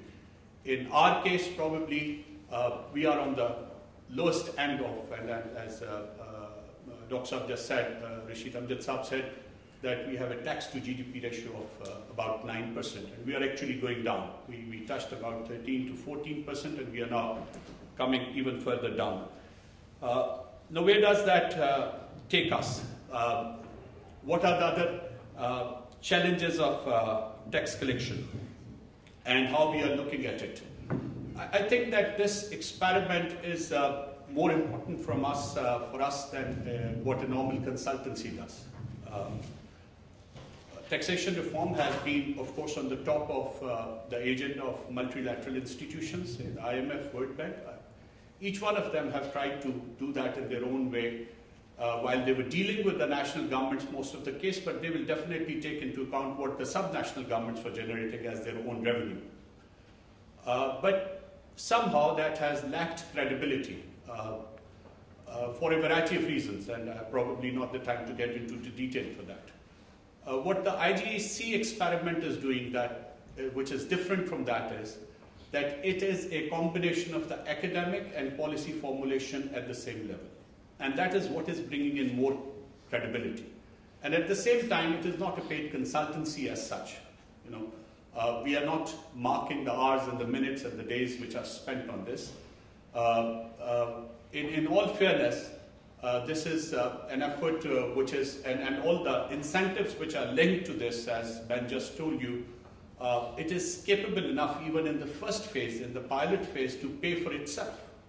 So whatever we are going to pay to the tax collectors, we are actually generating more than that. But let me also say that as far as the context of the government of Punjab goes in this case, we are not really looking at that. Is terribly important for probably the finance secretary, who's more concerned about what we are spending on this incentive and what we are going to get out of this. But in my own, in the context of the administration of the department, I think what is more important than us is an overall reform agenda and an overall vision that we have in place for this department and for the tax collection, as more and more taxes come to us for collection, whether they are at the moment being collected by the national government, and in due course they will come to be collected for us. And within that, what we are looking for, looking to find out of this particular project is, number one, that we want to communicate that here is a government which is trying to eliminate all kinds of distortions, which is trying to reduce the element of discretion, which is prepared to reward efficient collection, and which is also concerned, on top of all that, with the customer satisfaction, with the satisfaction of the person who's actually paying those taxes. Because it is a very, very important component of that, that how people who are actually paying, and that is going to be done through a third-party audit, that how those people who are actually paying and who are being assessed and who are being cost at times for paying the areas and all those stuff, how are they looking at their tax collector? How are they looking at the overall tax machinery and the efficacy of that tax machinery, also in terms of efficiency of how much money they collect, but also in the manner in which they interact. While we are trying to reduce the public interface, and I'll just spend a moment on that after that, but let me first complete this, that it is the overall vision. This is how we are looking at it, and even if it costs more than what we can generate out of the efficiency at the start, we are very sure in the department that in due course, it is going to both cover for its costs, number one, and that is the reason that we have expanded it to 150 circles from the first 11 circles last year. Now moving forward, it is still just 1/3 of the total revenue circle size, less than 1/3. And so one thing about which, on the kind of presentation, and I don't really have much difference of opinion with Ben, because we have been in agreement with all the concept and the way that we are going to do this project. But as a matter of abundant precaution, I would like Ben to note that even, of course, 11 is too small, the circles out of 487 for us to draw some conclusions. And even 1/3, 150 that we are doing this year, may be only partially reflective of what we may end up with. But of course, that is going to lead us to some conclusions, some definitive conclusions on which we can base our future course of action. But what we are doing as a complementary effort in the government of Punjab is, which will probably make this effort much more credible and make its enforcement in due course of time much more easy. And that is an effort at complete automation of the entire tax collection system. And I think that not only this project will benefit from it, but the entire taxation system will benefit from it. And at the more rosier end, the people who pay the taxes will benefit from it. And the components of those, that automation exercise is number one. In the context of this property tax, we are trying to automate digitize the complete records, backed up by the GPS system.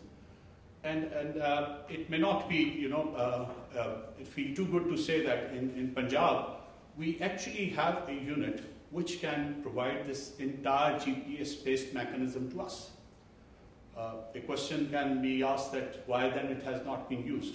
So that is bureaucratic efficiency, as you may call it. But of course, we are now looking forward to use that GPS-based system and try to generate, after digitizing the complete record, start generating the demands out of that GPS-based mechanism.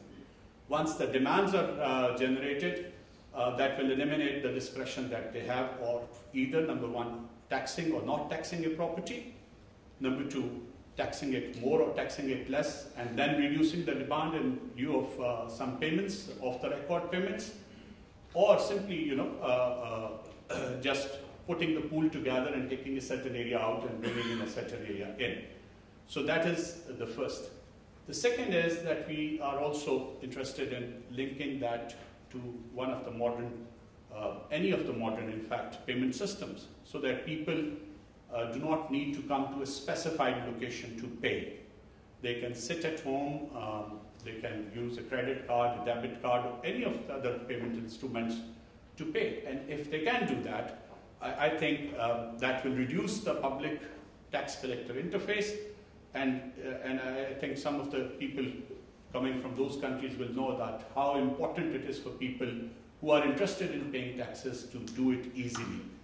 There is a social context to it, and there is, of course, the economic cost context, that how much time do you waste standing in a queue and trying to do that.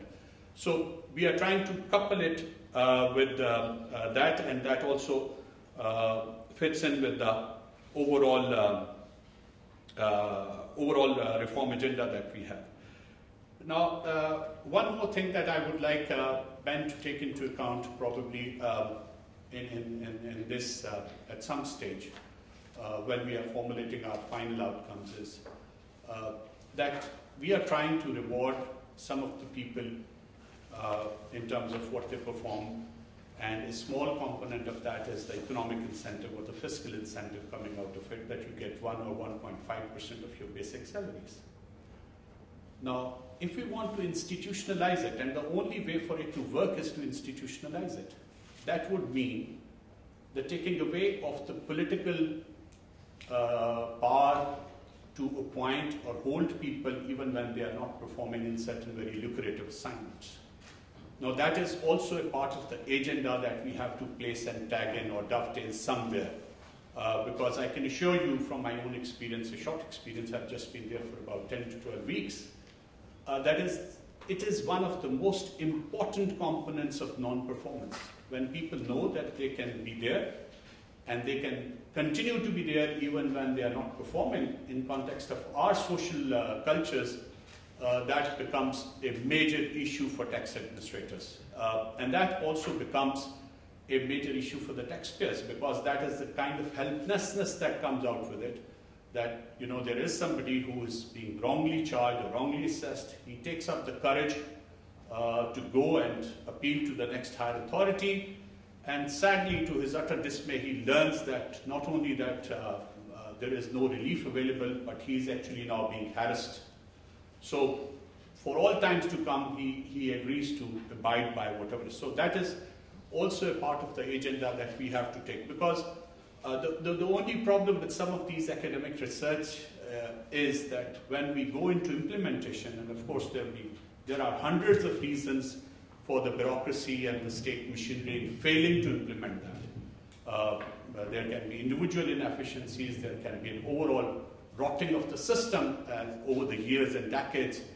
But one major reason is that most of the political leaderships are not accountable for any of the reasons that they are accountable in these countries.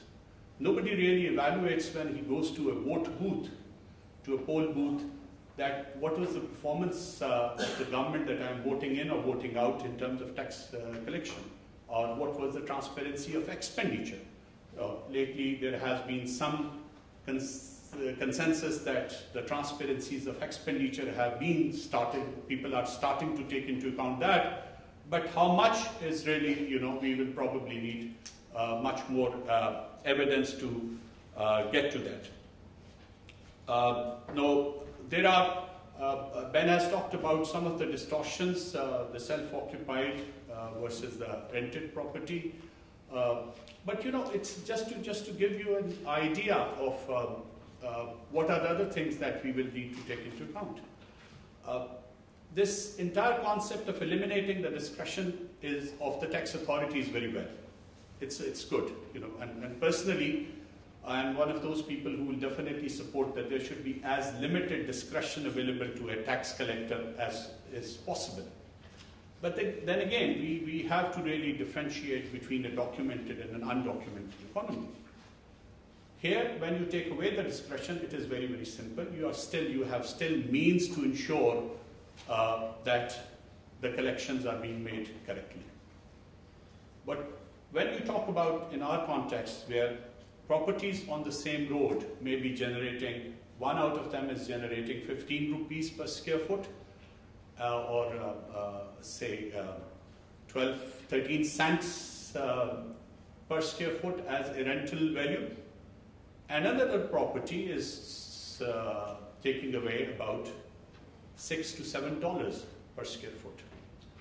Now, in order to do away with the discretion, what we have done is that we have classified it as areas and said that, okay, in this area, the tax will be collected at this particular flat rate. Right? I have been hearing, it's very difficult for a civil servant to hear for 2.5 days and then just being given 20 minutes to speak. But I'll try to comply. No problem. And another property on the same road can have $6 of a rental value in comparison to 11 or 12 cents. Right? And in order to eliminate discretion, what we have done in our systems, and that is common. I've talked to some of my colleagues in India, in some of the provinces just across the border in Punjab, that you say that, okay, you will just impose the property tax on this particular rate. No reference to what is the income generated out of that. Now that has taken away the discretion, but in a way, it has also provided a lot of discretion otherwise, because that tax collector actually knows that what is the rental being collected from this property B in comparison to the rental being collected from property A. And he has absolutely no disillusionment that he can actually force this person much more easily to pay more. And that is typically always off the record. So elimination of discretion in an undocumented economy where the other systems will not support, okay, there is an income tax on top of everything, but virtually, there are no records of what they are collecting as their property rent. So all these things probably also need to be taken into account, probably not in the context of this study, but in the context of some later study, and in taking into account of that, I would like to take this opportunity to invite other researchers, other academic luminaries to please come to Pakistan in general and to the government of Punjab in particular. I can assure you that we can provide some very enabling atmosphere for research, and we have what we call an open disclosure policy in the departments, particularly in the government of Punjab, where all the information that we have, you can virtually have access to all the data that you want to. We are prepared to facilitate to any extent that we can, and because we know that in terms of policy formulation, this academic research holds a much better concurrence and confidence and support from the general or informed public in comparison to some of the prescriptions coming from the multilateral agencies. So that is how we intend to use this also, and we think that if we take it, at the time of the research, if we take into account the problems in implementation and the problems in, of course, translating that research into policy formulation, the political aspects, the administrative aspects, the capacity issues, the constraints of a largely undocumented economy, we may be able to save us from some of the most famous pitfalls that we keep on getting into. So with this message, I'll thank the IGC once again, and the IGC's Pakistan office, which has always been encouraging the bureaucracy within the government of Punjab to come up to them and to seek guidance, and particularly Dr. Ijaz Nabi Saab and Naveed Hamid Saab, and to Adnan also for providing us this opportunity to brush up some of our much needed knowledge based on this issue. Thank you very much.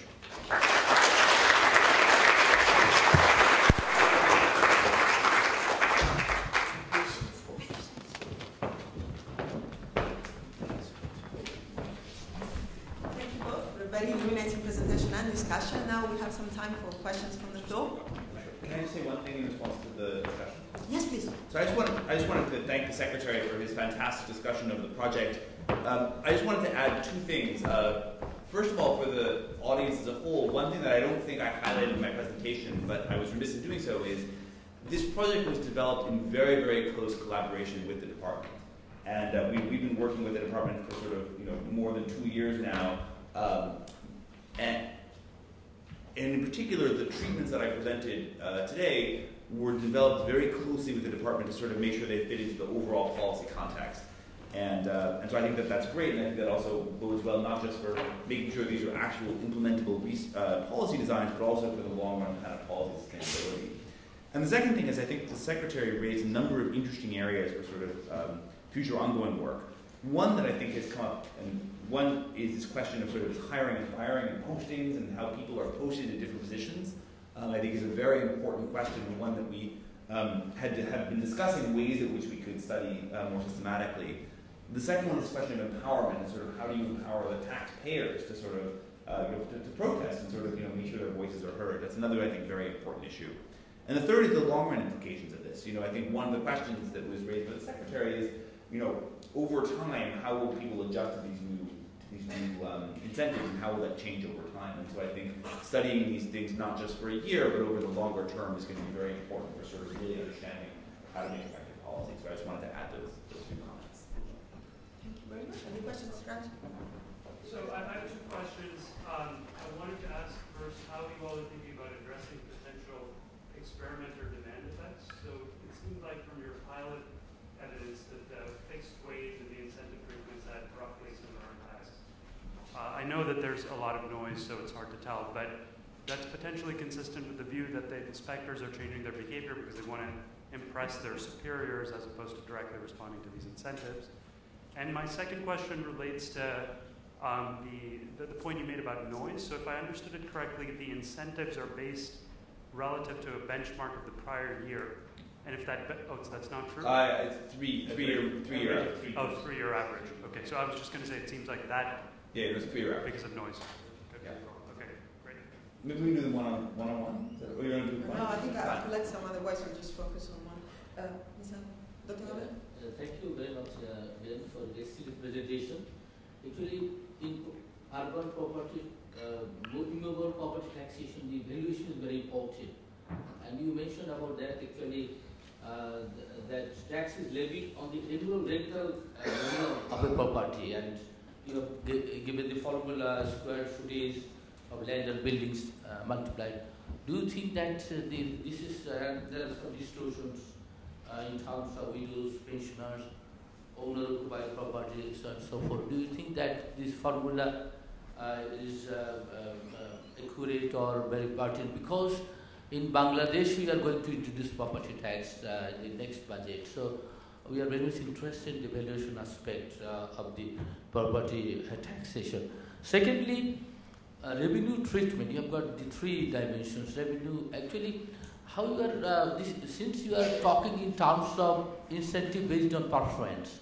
So in our country, what happens is that the performance is measured against the targets given by the political authority, and sometimes it may not be scientifically, So and also performance is judged by the detection of tax evasion and collection.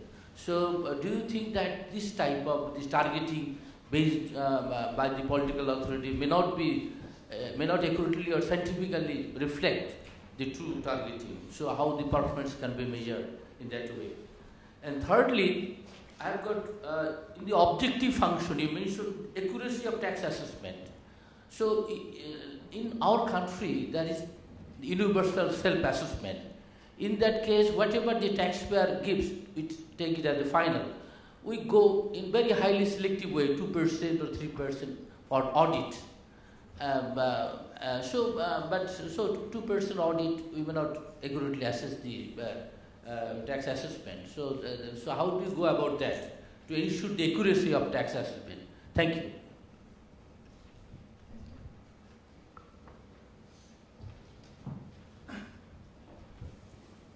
Thank you.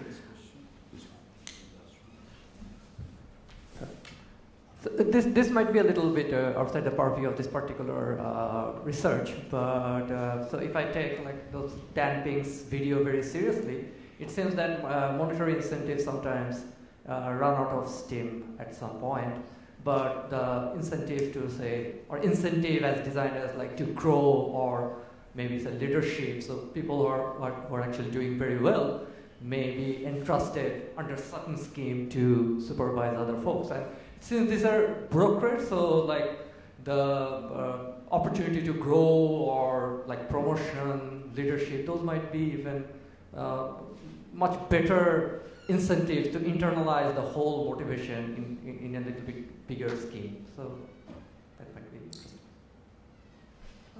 Can I leave that and take the gentleman, and then we give you a chance to do that. Hi. The problem with doing such an interesting study is people are always going to ask you to do more.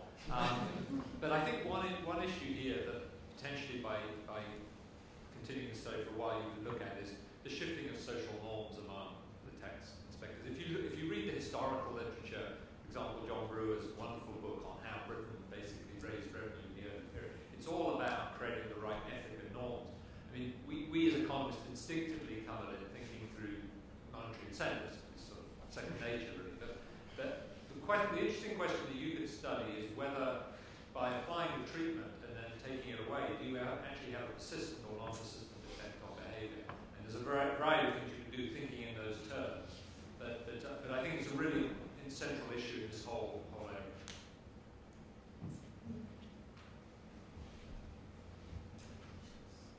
My name is Aditi Padnis, and I'm a journalist from India, from the Business Standard newspaper.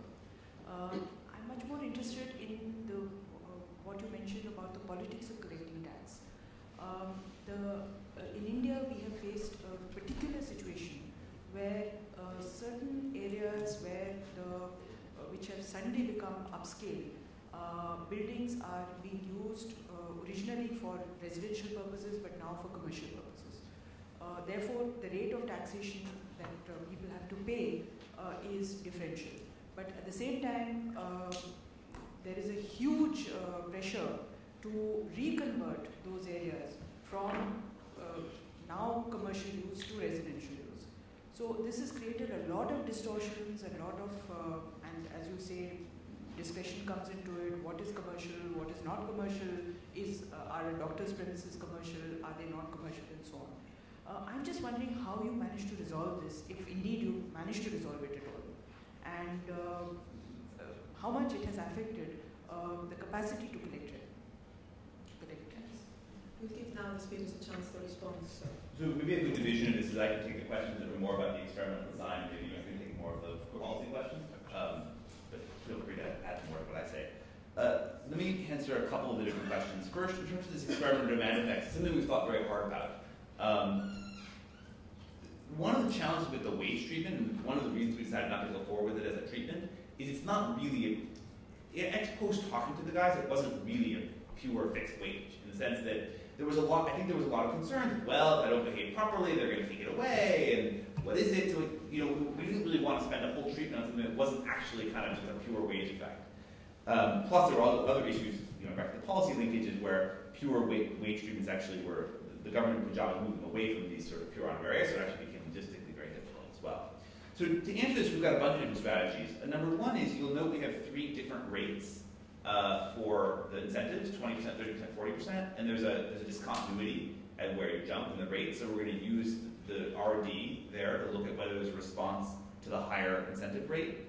A second thing is, we're going to look across 3 different treatments. So the experimental demand thing, I think, wouldn't give you anything. If they're all the same, in some sense, we're kind of out of luck. But if there's, I think we have a strong theoretical prediction that the revenue one should be strongest on revenue, and the other one should have more of other things. And so if we see that in the data, that'll, I think, help address that concern. And then the third strategy is, if you remember, like in the Duflo, Hannah, and Ryan Cameras paper, they have this thing where if you're out of money, you can look at this heterogeneity, whether you're in or out of the money. We designed our treatment so that everyone should be in the money on the margin, but you can tell if by Q3 some people are already out of the money, they should have sort of a lower responsiveness. So we may be able to look at and that will then change and then go to the next year. So we can try that strategy as well. The second question is in terms of running out of steam and that was raised. You know, I think that that's right, and I think that this highlights one of the things I started by mentioning, which is understand. This also echoes Tim's comment as well, which is the long run implications of this are really important. And I think one question we'll be sort of working with the government of Punjab is how long we can continue these treatments, whether it's possible to do multiple years and sort of see if these things get weaker in the long run or intensify over the long run as norms change. Potentially looking at some of these things about what happens when we take them away in some subset would also be really interesting. I think that more generally sort of understanding the long run implications of these things are really important. It's something that I think right now it was sort of a Herculean effort working very closely with the government to get this thing out the door. But now that it's out the door, I think sort of understanding what we can do for the longer run and sort of understanding the long run policy impact of this is, I think, a real priority. And you mentioned the cost of actually some clear. Which now will be proved wrong. So this next project has many features in common with the previous. It's about motivating civil servants again, and it is in close collaboration with policymakers in the developing country. But we move away from Pakistan for the last project. We go to Zambia and into the health sector. So Nava Shraf is going to talk about how to recruit and compensate and motivate health workers. Thank you, Nava. Thank you, Oriana.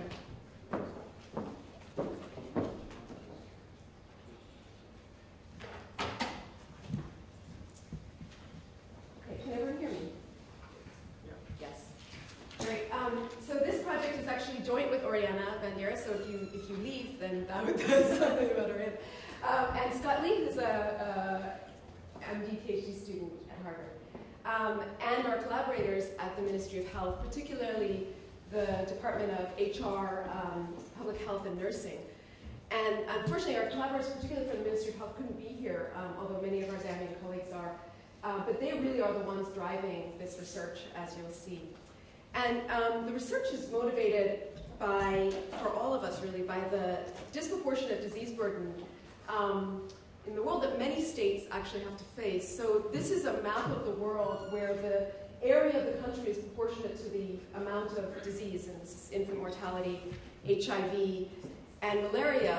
And you see that the very same countries that carry the majority of the world's disease burden are the same ones that have the fewest human resources to address the disease burden. So this is area by number of nurses and by doctors. And the country of Zambia is no exception. So this is a country of 13 million people with 913 physicians, half of whom are foreign, and 6,000 nurses. And this is a great challenge that the government of Zambia has been thinking about for decades. And one that is very hard to solve by something as simple as, for example, training more doctors. Not only is it very expensive, but often there's the challenge of doctors leaving. And so for a long time, the government has been looking for solutions and has looked at the way in which other countries have dealt with this. And so they did intensive studies of the health systems in Rwanda and Ethiopia and Malawi, and then of course in India and many other countries, and found that community health workers could be a really innovative solution to filling this gap. Around the world, community health workers have been able to function, do many of the same functions as many in primary health. So things like basic diagnosis and prevention, treatment and compliance with medication, and even measurement. Community health workers have been proven to be quite effective in that. And so the question facing the government was, is there a way that we could implement a kind of more professionalized sector of community health workers? There's an estimated 24,000 community health volunteers in Zambia. Is there a way to standardize and professionalize this sector? And if so, what kind of system would that involve? What is the best way to recruit and compensate such a sector? And that's how we got involved. So this was a long process of dialogue starting more than 3 years ago. And the way it started, I thought it might be helpful in this group especially to talk about the process of collaboration. So I had been working in Zambia for the past 8 years and had been communicating always with the Ministry of Health about results that we were finding, as well as having them collaborate in terms of the design of the research projects themselves. And so at some point more than 3 years ago, in July of 2008. The Director of Public Health and Research, Dr. Mukunka, invited me to his office and said, we heard that you're doing this research on incentives for health promoters in NGOs, and this is actually research with Oriana Bandiera and Kelsey Jack. We've been finding that social recognition was twice as powerful as financial margins in helping these health promoters promote female condoms and HIV prevention. And so he said, you know, we're, as a government, we are thinking about this strategy as a national strategy for the country. Could you help us to design the compensation for the community health workers? We have a lot of big questions on this. And we recognize that you use this methodology of randomized controlled trials. We're willing to do a national field experiment. Would you be willing to do this? And at the time, it was an unbelievably overwhelming request. It was not something that actually we could take on with no capacity to be able to do such a thing.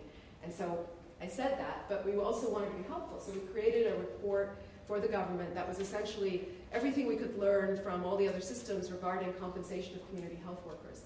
And that started a dialogue that then they could use with the Ministry of Finance. This was a long-term negotiation between many ministries in the government to get this approved as a strategy for the country. So then that started a dialogue of over the next 2 years about this concept.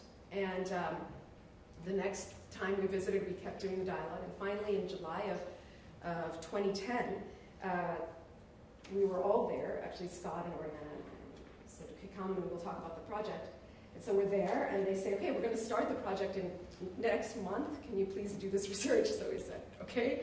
And they said, look, this is our biggest concern, is this thing, that basically these people are going to become now part of the civil service.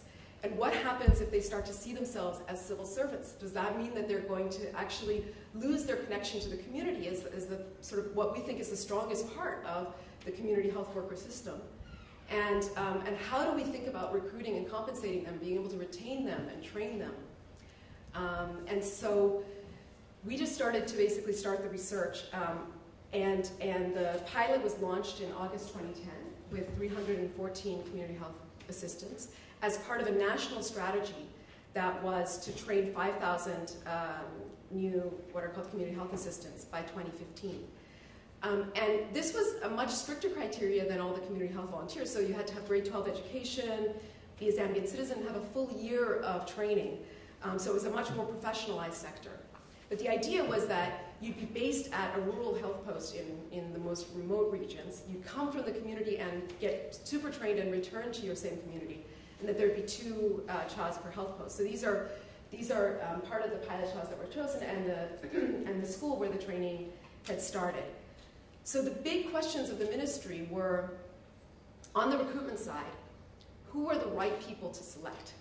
And does the way that we advertise the position and that we frame the position, as becoming part of the civil service, as being able to improve their career in that dimension, does that change the type of individual that comes and how to select them? And then on the compensation side, how do we motivate and how do we retain? And so I'll talk first about how we thought about recruitment. So we took the sample for the pilot, which was actually 7 out of the 9 provinces, and you can see here, so this is the country of Zambia within the whole, the African Spain. It was 7 out of the 9 provinces and 48 districts participated with health posts across there. And 2 community health assistants were nominated per community. The recruitment went through the phase of having a poster that advertised the position and this new community health worker strategy, which then led to applications and then a short list, an interview, nominations from the committee, a final selection, which led to intake. So, as we mentioned, we had basically between July, when they said, we're going to start this, we really need you to do this research, and August, when the recruitment was going to start, to think, what is the central question that we could help the government answer? And this question of, are we going to lose the connection to the community, and what type of people are we going to attract if this project is more of a community-based project versus one that really brings them into the civil service and has them expand in terms of career concerns and career trajectory. So we randomized across the 48 districts 2 different posters that represented these 2 different ways of introducing this program. So in half of the districts, we created a community-oriented recruitment poster. So everything else on the poster was the same except for the areas that I've highlighted. Which basically on the community-oriented poster, the message was, do you want to serve your community, be a community health worker? And the benefits that were highlighted were the benefits of becoming a respected leader in your community, connecting to your community, being able to serve your community. And the other half of the districts received a message of the way in which being part of this program could help you to advance in a career in the ministry. And so it was, become a CHW to gain skills and boost your career. And it highlighted the ladder on which you could start to ascend once you became part of this community. So these were randomized, and then the question was what type of individuals were drawn in by this different type of recruitment strategy. So to give you a sense of the kinds of people that came in, so this is a profile, just the summary statistics of the community health assistants that were brought into the program, and then I'll show you how it differed by treatment. So the average age was almost 30 years old, about half female. The education, as I mentioned, there was a requirement of grade 12 education, and most people just essentially just made that requirement. Most people, as well as being, grade 12 educated, they were often self-employed, so they were often subsistence farmers. And not that many had previous health experience. So one of the challenges here was that the idea of trying to professionalize these 22,000 volunteers was not going to work as well if there was going to also have to be this sort of much higher level of education required and this 1 year of training. So 70% of them had no previous health experience. And this was the number of children. So the first thing to show on the recruitment side is just thinking about kind of a validation check of how well do these posters work, because this was a national field experiment with these 48 districts across a very widespread country. And so when we interviewed the community health assistants who came in 9 months later, we find reassuringly that almost 90% of them remember seeing a poster during the recruitment period. 70% of them report the poster as the first source of information they got about this program. And of those who report seeing the poster, 63% correctly recall 9 months later which poster they saw. So just as a further validation check, we looked to see what they reported being their source of motivation to take part in the experiment, to take part in the program. Now, one of the challenges, of course, of trying to understand motivation is how you measure it, because there's a lot of challenges with self-report and surveyor demand. So we piloted different kinds of questions to get at it. And the way that we ended up measuring this is basically by giving people a set of 50 beans and a number of possible motivations for getting involved in this program. Because of course all of us as individuals are composed of a number of set of motivations. We're not just one motivation. And so the motivations included career concerns, income, and serving the community. And you had a set of 50 beans that you could actually allocate to how important in weight these things were to you. And when you saw individuals actually undertaking this, they really thought very hard about which beans should go where, and they reallocated, thinking very closely about their own motivation. And so if we look at how people allocated, what's important here, so these were the various reasons, motivations for joining the program: serve community, earn respect, good career, useful skills, pays well, stable income, an interesting job. And the darker line is if you received the community poster, and the lighter line is if you received the career-oriented poster. So the first thing is just that, on things like pays well and stable income, there seem to be equivalent sort of expectations or reasons for joining, so that seems to be the same. Most importantly, the serving your community is the most important reason people give, no matter if they got a career poster or not. As a secondary reason, having a good career was mentioned, and significantly more in the poster treatment that had the career poster. So that serves as a bit of a validation. But of course, as economists, we are potentially more concerned with the types of qualities and behavior of individuals rather than their self-reported motivation. So then we look at basically the selection effects, to go to Ben's point about how we think about selection of civil servants based on the recruitment strategy of any career. And these are essentially just means across the treatment conditions. And so we find that actually more women were drawn in by the community-oriented posters, so that's 60% compared to 47%. The career-oriented poster had people that had a slightly higher baseline exam score that was given to them right before they started the program, and people who had more CHW experience. So this essentially tells us that actually it didn't really matter how the recruitment strategy was carried out. And I think we're now talking a lot with the government about what this exactly means, especially because there had been particular criteria that had been laid out, but the government's preference was to give preference to women and to those with community health worker experience. And so the question is, if that's the case, what is the right way to promote this? And what we hope to do is, once the community health assistants return to their communities, to then look and see if the type of way that they were recruited makes a difference in their performance once they're back in their communities as well. So then the second question, of course, in the big scheme of retention and performance of civil servants in general, but also particularly community health workers, is not only recruitment but incentives. And now, the challenge of compensation, initially, there had been a hope that we would be able to actually randomize compensation. Politically, this became very difficult to randomize monetary compensation. So this whole program was quite controversial within government. And when it was finally approved, there was actually a base rate set for all the community health workers. The only thing that could then be changed is a kind of bonus on that. And even that was sort of politically very difficult. So we're still in the process of talking about that. But the idea now is to do a bonus based on something like social recognition. So this is put it when they return to their communities. Our hope is that while they're in class for the next year, what can we learn about the ways in which people respond to social recognition and the feedback component of recognition to help us learn not only about their motivation, but also give us input for designing incentives when they go back in the field. So what we're doing now is training incentives for their learning process. So they're all in school for a year. There's 11 modules that they cover, including treatment of disease, prevention, reproductive health, environmental health. And there's 314 of these community health assistants that are in 5 classrooms.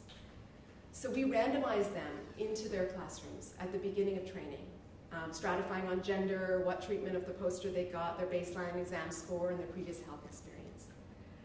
And then we have each class be getting a different scheme in terms of when they receive their scores for their exams. And there's 11 modules, so we get to see the dynamic effects of incentives, at least over this period of time.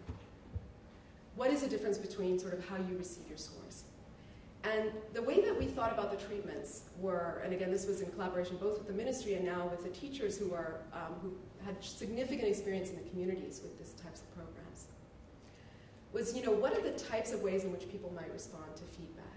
The first is kind of getting just absolute feedback about your performance, a way to track your own progress. The second is how important it is that you see how you're doing relative to others. And then we add the component, so that's the information component that you get, and then we add the component of peer recognition, community recognition, and Ministry of Health recognition to say, aside from the information you get, how much does recognition matter, and how important is it who you get recognition from? So this is, it's hard to see this, but basically this would be your absolute scores up here, third out of the 60 students, and then that's the first treatment. The second treatment is the relative, and the third treatment tells the people in their class who was the top performers in that. And then the fourth treatment, you get a letter from the Ministry of Health that says, "Dear Tim Besley, congratulations on being the student most improved in your class during this module. I'm very impressed by your achievement. Hope you continue to do well." Mrs. Musunda is one of our collaborators on this project. She's the Assistant Director of Human Resources. They've all met her in the big ceremony with the Ministry of Health to launch this program. So it's something that just says you're being noticed by the Ministry of Health by your performance beyond what you learned, beyond what your peers know about you, and beyond your own information about your relative performance. The last treatment is really trying to get at how important is the recognition from your own community. Is that something that you value even more? And so for that sake, the ones that will be sort of at the top, there's a newsletter that goes to their communities, which profiles them. And this is actually, they all wrote essays as part of the intake process. And so it would be something that would profile them. And what we'd like to learn is, what is a greater motivation for individuals? How important are these various factors in the process of learning and effort over a period of time? And since we'll be doing the same incentives through each module, we'll learn how these might change over time. And so then, so essentially for those, we'd like to use the input from that to then design incentives for when they go back in the field. So we'll learn about the training process and about learning, and then we'll then put that into practice when they go back in the field. We also want to sort of learn about the recruitment strategies and the importance of that in performance in the field. And then sort of start to design the non-monetary incentives. The idea here is that not only should we learn in general about these questions of motivation and effort, and the way in which you recruit, how you frame the program, what types of recognition and feedback you provide affect selection and performance in this first round of the 314 community health workers across the 48 districts. But also, as the government begins to scale this program to the hoped-for amount of 5,000 community health assistants in the next 4 years, that what we learn would then affect how they scale out this program on all dimensions, on recruitment, on training, and on field work when they return to their communities. So as we mentioned, this is deeply, deeply in collaboration, really driven by the Ministry of Health in Zambia and our partners, the Clinton Health Foundation. And I wanted to say that at that moment when the Deputy Director and Director of Public Health asked if we could do this 3 years ago, and it was deeply overwhelming and felt like there's no way we can do this, we're so grateful to the International Growth Center, because that's basically what allowed us to undertake this project and to really go forward with it. Thank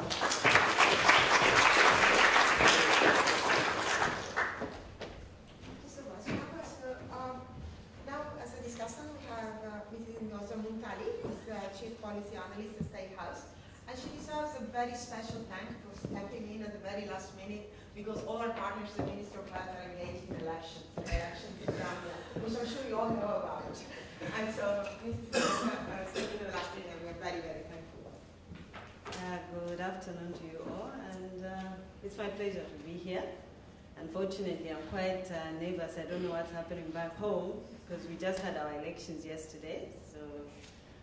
But I can assure you that all is well, because I've been told that it's quite peaceful. And indeed, this is a very exciting project for the government of Zambia. As you all know, that health issues are a challenge, not just in Zambia, but generally in the sub-Saharan Africa. And the biggest challenge is human resource. I mean, I think we are overburdened by so many disease burdens and other health issues, and yet we are constrained with human resource. Unfortunately, the developed countries have contributed to the constraints, because they keep getting educated doctors and nurses. So now, because of that recognition, I mean, maybe just to give you the situation analysis as it is in Zambia right now in terms of human resource, our health workers currently reach only 43% of the recommended levels.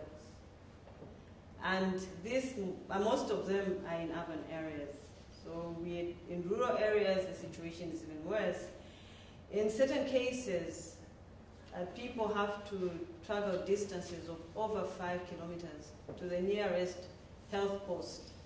And in most cases, at these health posts, they are met by people that have very basic, in certain cases, no qualifications at all. And approximately one health facility for 6,700 people. So already that tells you that it's a major problem. We've had efforts in using community health workers, particularly traditional birth attendants. But again, you realize that most of that has not been done in a coordinated manner, and there's been a lot of drive from non-governmental organizations and international, and very little coordination in terms of government. And however, it has also proved that they've assisted greatly in reducing the burden, especially with maternal health issues. And it was really on that background that government felt it was important that we find ways of coordinating these efforts. Now, there's a bit about community health workers that is not known. Most of them are volunteers, so meaning they come in and out at their own time. There's really no defined work schedule for them, and also they are typically members of the community. And because they are typically members of the community have more confidence in them, and also they are limited in the scope of work they do. And that raises a point that I think one of the things that needs to be well defined even in the recruitment process is to come up with, to define the population coverage of these community health workers, because I think that is not yet well defined. I'm sure it is part of the strategy that the ministry is developing. However, I think that is very key, because that will also help in identifying how many numbers we need and the extent to which they need to be. Apart from the coverage, probably the services that will be offered by these community health workers. Because I can imagine that if it's not well defined, there could be a conflict between the nurses that are trying to do it and the community health workers. So it certainly becomes very important that the coverage and the services to be offered by the community health workers is well defined. One other challenge that may come in, I mean, I was just thinking of the recruitment process, could be cultural issues. I know that in most cases there's been argument that women tend to be better community health workers than men. However, women could also be limited by cultural issues in terms of getting into training. In certain cultures, women do not make decisions on their own. They have to depend on their families for decisions. And so therefore, if the family does not think there's any need for them to recruit, and especially if they have to go away for 1 year, and yet they have to take care of the family, that could be a very constraining factor. Also, age. I can assume that for the younger ones, most likely the motivation would be the career development. However, how acceptable will be the younger ones in the communities? Again, depending on what services they'll be offering. There are certain services where the elderly may not be too comfortable to relate to the younger aged. So those are some of the issues that you may need to consider even as you look at the recruitment. And I mean, even on a smaller note, especially if I have to go for training for 1 year and I am just a small-scale farmer, I have an income, I need time to plant. Obviously, that will constrain to the extent to which I will be willing to participate in this program. And in terms of incentives and motivation, I mean, obviously, I can imagine that just by intuition that different age groups and even different gender is motivated by different issues. And obviously one of them is what kind of feedback do they expect from the community when they go? What kind of recognition do they expect from the community? I think that could play a major role. In certain cases, they may want to be sure what it is that they expect in terms of recognition. And then when it comes to retention, again, I would imagine that for the younger ones, it may be difficult. You really need to work out how to keep them, because if they feel now they're a little more trained, they're a little more educated, they become a little more marketable. I mean, we've had problems with competing between government and the non-governmental organizations, because government will spend and train, and then the non-governmental organization will give better incentives, and then they will take out what the staff that government has trained. And so those are some of the issues that I think may need to be looked at more closely, as well as the variations that occur in terms of expectations and the incentives.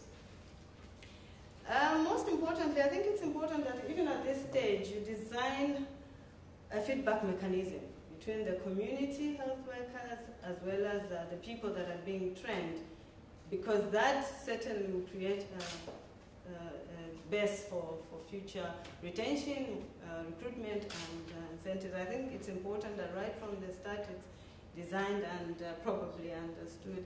And obviously it will also help to understand what kind of rewards I expect, or what these workers expect in terms of, not necessarily monetary rewards, but what kind of rewards do they expect in the community, and how do you ensure that the communities do develop the confidence in these workers.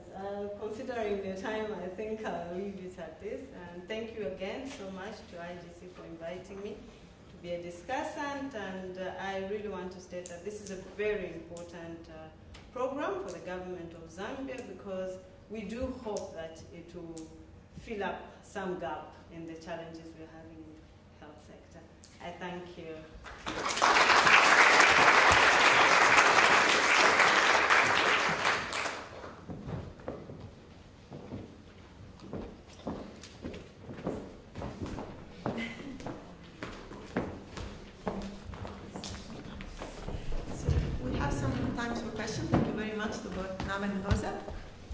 Questions from the floor, please.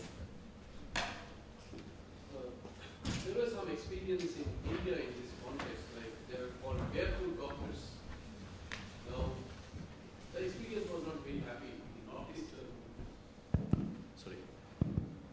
Now, the experience was in northeastern states of India, where the tribal communities. Now, barefoot doctors used to be like dummy doctors, and they started prescribing, obsolete drugs for the local tribals. And after 2 years of review, it was revealed that they had a collusion with the local medical shops, and finally they appeared to be some sort of self-styled doctors, which really spoiled the whole intention. So when you think of recruiting or in terms of community elected health agents with certain responsibilities to deliver to the community, than thinking of recruiting some individuals who might behave pro-urban and might appear to be like civil servants in the long run, or might think of having a career advancement and move out of the community and move to the urban areas. These are all possibilities I think you can think of. Thank you very much. So I have two quick questions. One is, I didn't quite get the government recognition treatment, and in particular, I think of recognition from your boss when you work. And is there a way that you can get at that aspect as opposed to the broad community or the peers, really your hierarchically immediately superior level? And the second is, again, it could be useful to get a sense of how these newly recruited set of community health workers compare to the volunteers and the other types. And I understand this is not embedded in the design right now, but is there something that you can do to answer that question? So just to follow up a bit on, so this is very ambitious, it's great by the way. You guys are going to be on this for a few years, it seems. Which is great, it's a compliment. Coming from you, especially. One question, if you think seriously about selection, the one thing I had in mind was that, in this set it's tricky because if I think of selection, I mean, you kind of separated selection from incentives, but really the main selection margin is the ultimate contract that I'm offered to, not the poster, but the ultimate contract I get when I actually go in the field. That's kind of the first order selection margin. I mean, that's what we've been thinking a lot about.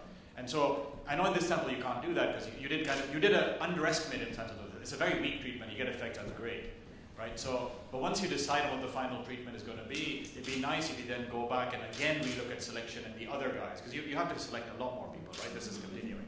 So kind of the next version, so I wouldn't necessarily call this getting at the selection margin, I'd kind of some tweak at the selection. You're really getting at sort of incentive design, and then once you get the incentives fixed in, then go back and get really the first order selection effect. There's probably a huge selection effect. Just to show you. So wait for the mic.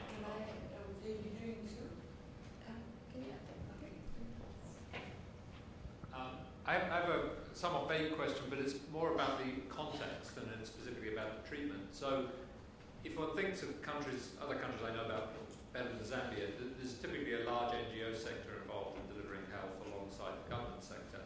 And so then it comes to a question of sort of what the margin is. Are we talking about people who would be shifting across sectors?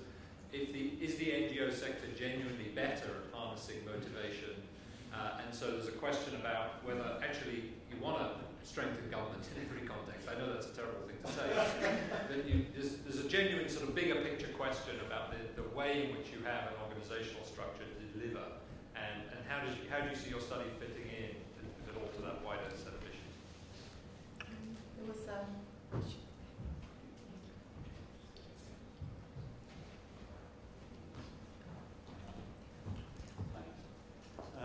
I was just wondering, despite the, in the first half of the session, there was this sort of slightly damning account of good news coming out of Pakistan. I was just wondering whether you had come across a very successful program in Pakistan, which is the Lady Health Worker program, which looks like it solved an enormous number of the same problems that you guys are trying to tackle here.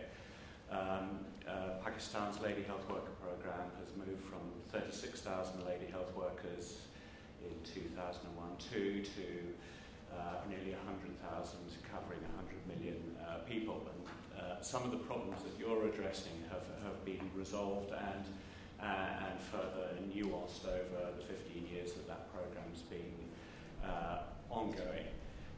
Some of the problems that you have raised look sort of sharply juxtaposed with the way these problems have been addressed in Pakistan. For example, lady health workers have not by and large been public service employees, they have been contracted. Some of the sanctions around employment and performance have been very clear at the selection and recruitment phase. Lady health workers who have been found to have misconstrued their residency requirements. Lady health workers are obviously all ladies. They are resident in the communities that they serve, and if they have found to be misleading in the selection phase, they are dismissed. Similarly, around performance issues, if they don't meet regular test scores, they are also by and large dismissed. They have very close supervision, and the program itself has also got very clear metrics about performance and motivation. So rather than simply asking the community how well lady health workers have done, there's a whole series of evaluation metrics around the lady health worker program that gives you slightly more objective measures of performance than simple qualitative indicators.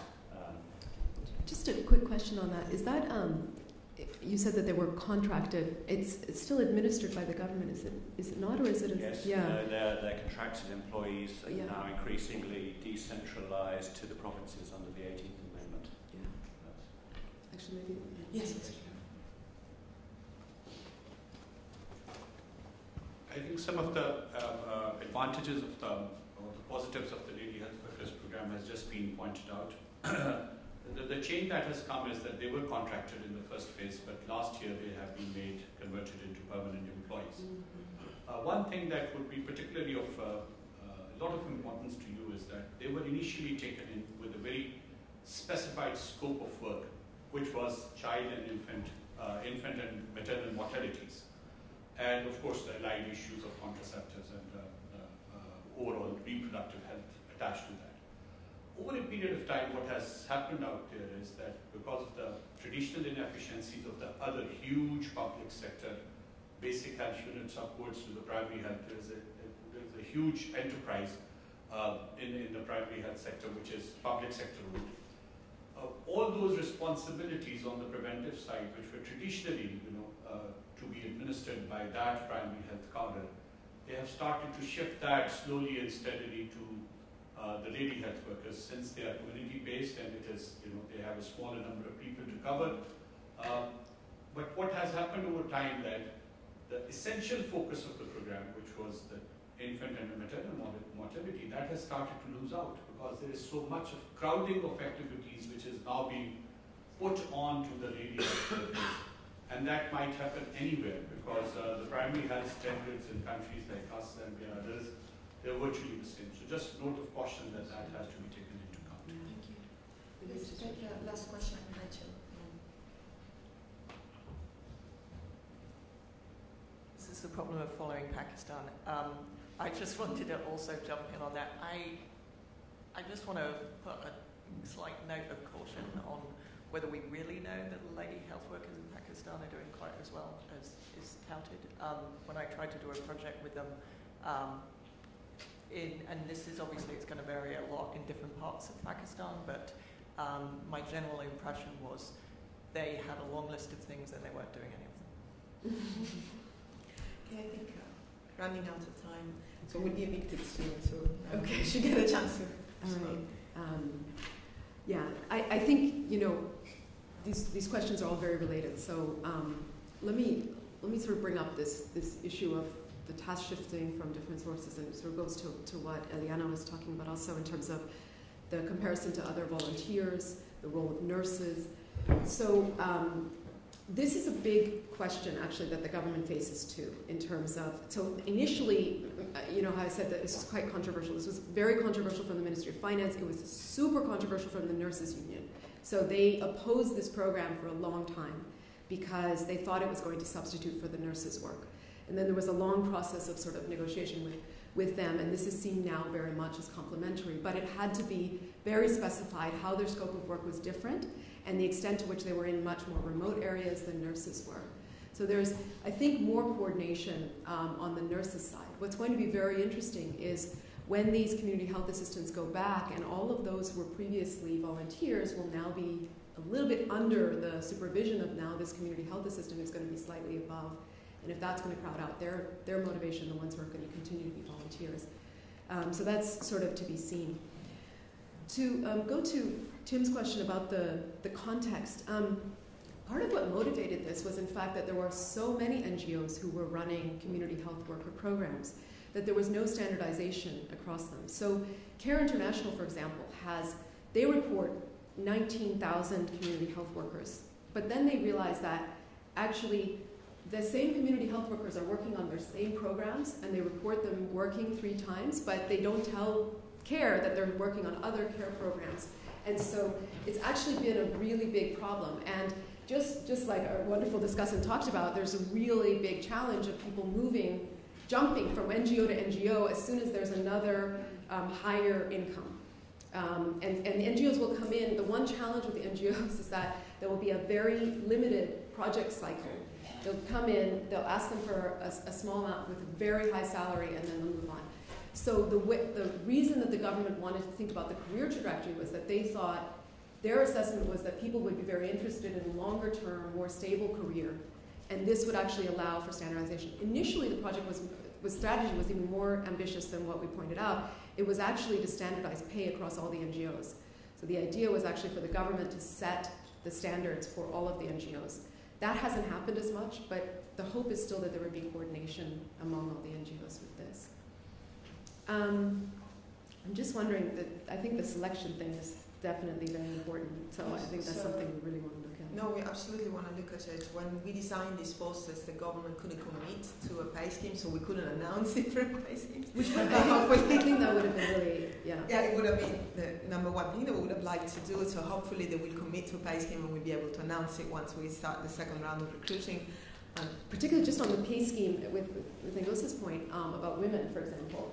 So this is a very big challenge. It's like, how do you get women who often have kids, to come for a whole year and then go back?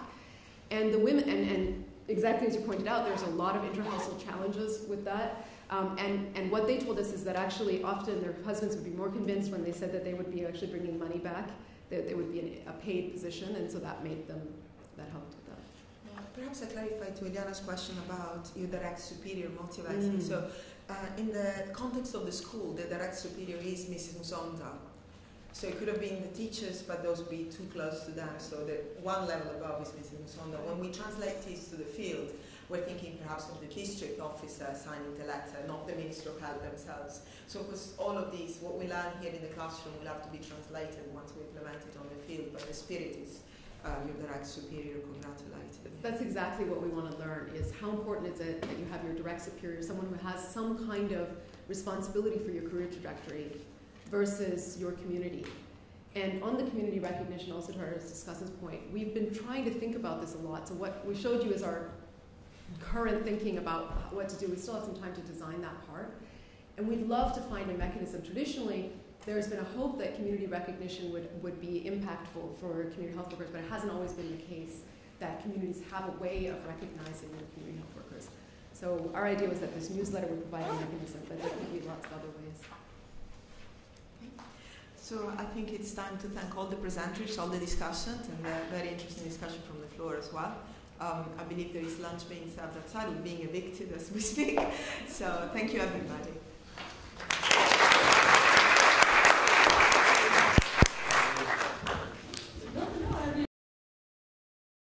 That system does exist even now.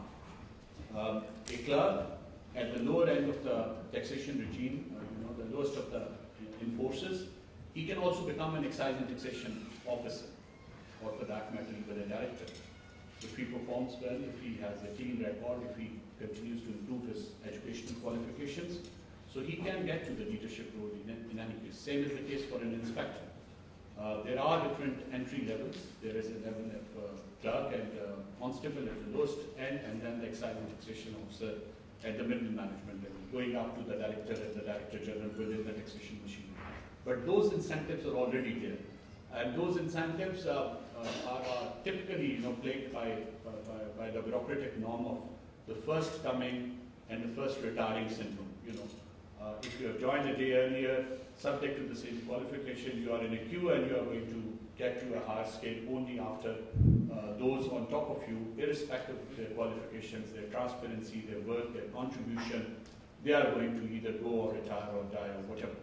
So those incentives being there, there was a felt need of providing some of these financial incentives also, particularly in the revenue generation department. But let me also say that we are not going to take away those incentives. Those are going to stay. So the leadership, probably it will become much more possible for him that he's looking at both a leadership role and also a better pay package to go along with that, if he's performing well. On the side of a question coming from how to introduce this in the Bangladesh context, there are many distortions. And unfortunately, what the politicians and the political administrations fail to understand is that while they create these distortions to appeal to a certain vote bank or to appeal to a certain segment of the society with a view that they will be more inclined to vote for them in due course, that actually on ground does not really work like that. In the context of this study, take one extortion. An exemption was made for all those owning 5 mallas or what you can call 1,100 square feet or less of a house, a house on 1,100 square feet or less, with a view that these are the poorest of the poor and they need to be exempted from the property tax. Now, while doing that, no distinction was made that where that house is actually located. So you have the posh areas with an 1,100 square feet house which costs about 11 million rupees, and you have the slums where an 1,100 square feet is not even worth about 1 million, right? So, but the exemption is available to everybody. That is, in the context of how it is formulated. Now, in the context of implementation, which is probably something that the political administration of our countries must start looking at more closely, that what incentives they provide to their electorate, do they actually use that? And a very good study was presented yesterday when, in the context of the Indian EWS scheme and in Bihar and a free bed scheme, and the usage was researched to be 3 to 4% of the available beds and the available vouchers, free education.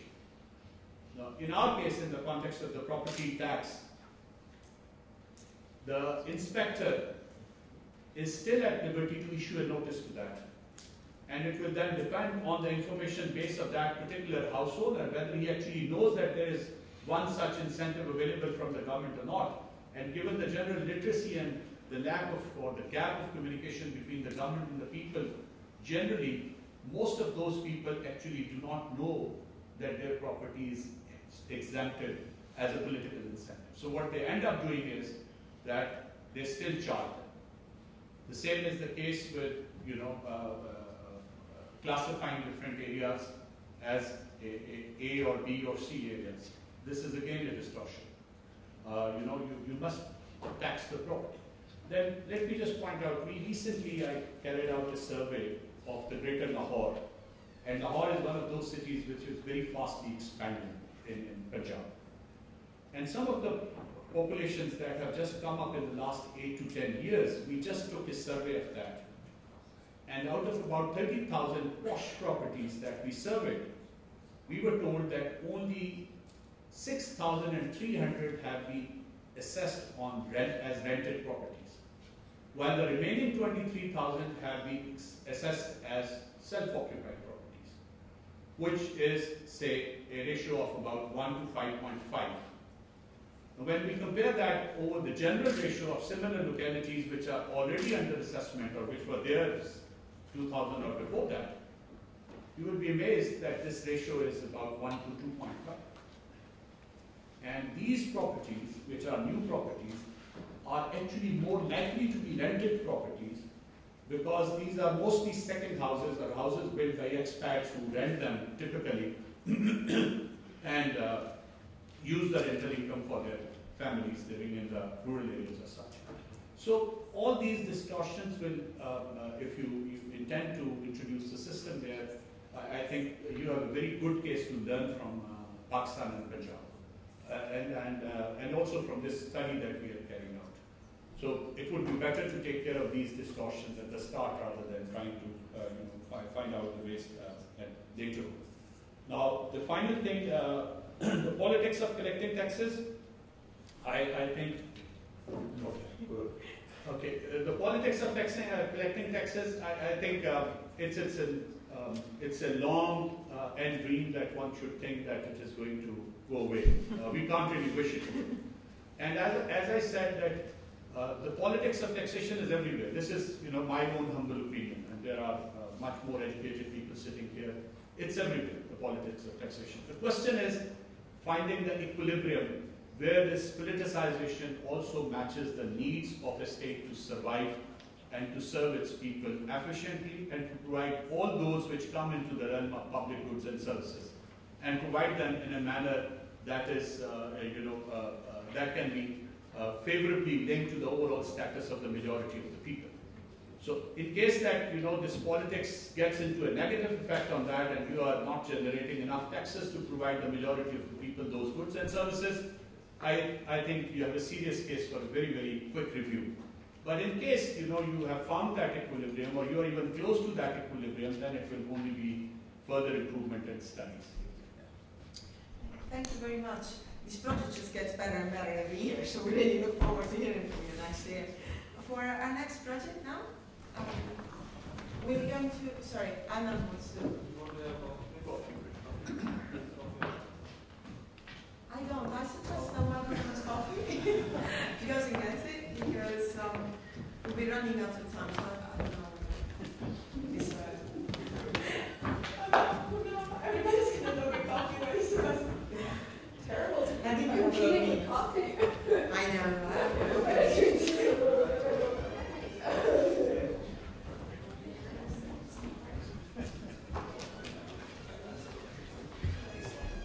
It's not on the shadow that I was given, so I wasn't allowed to. Better than this next project.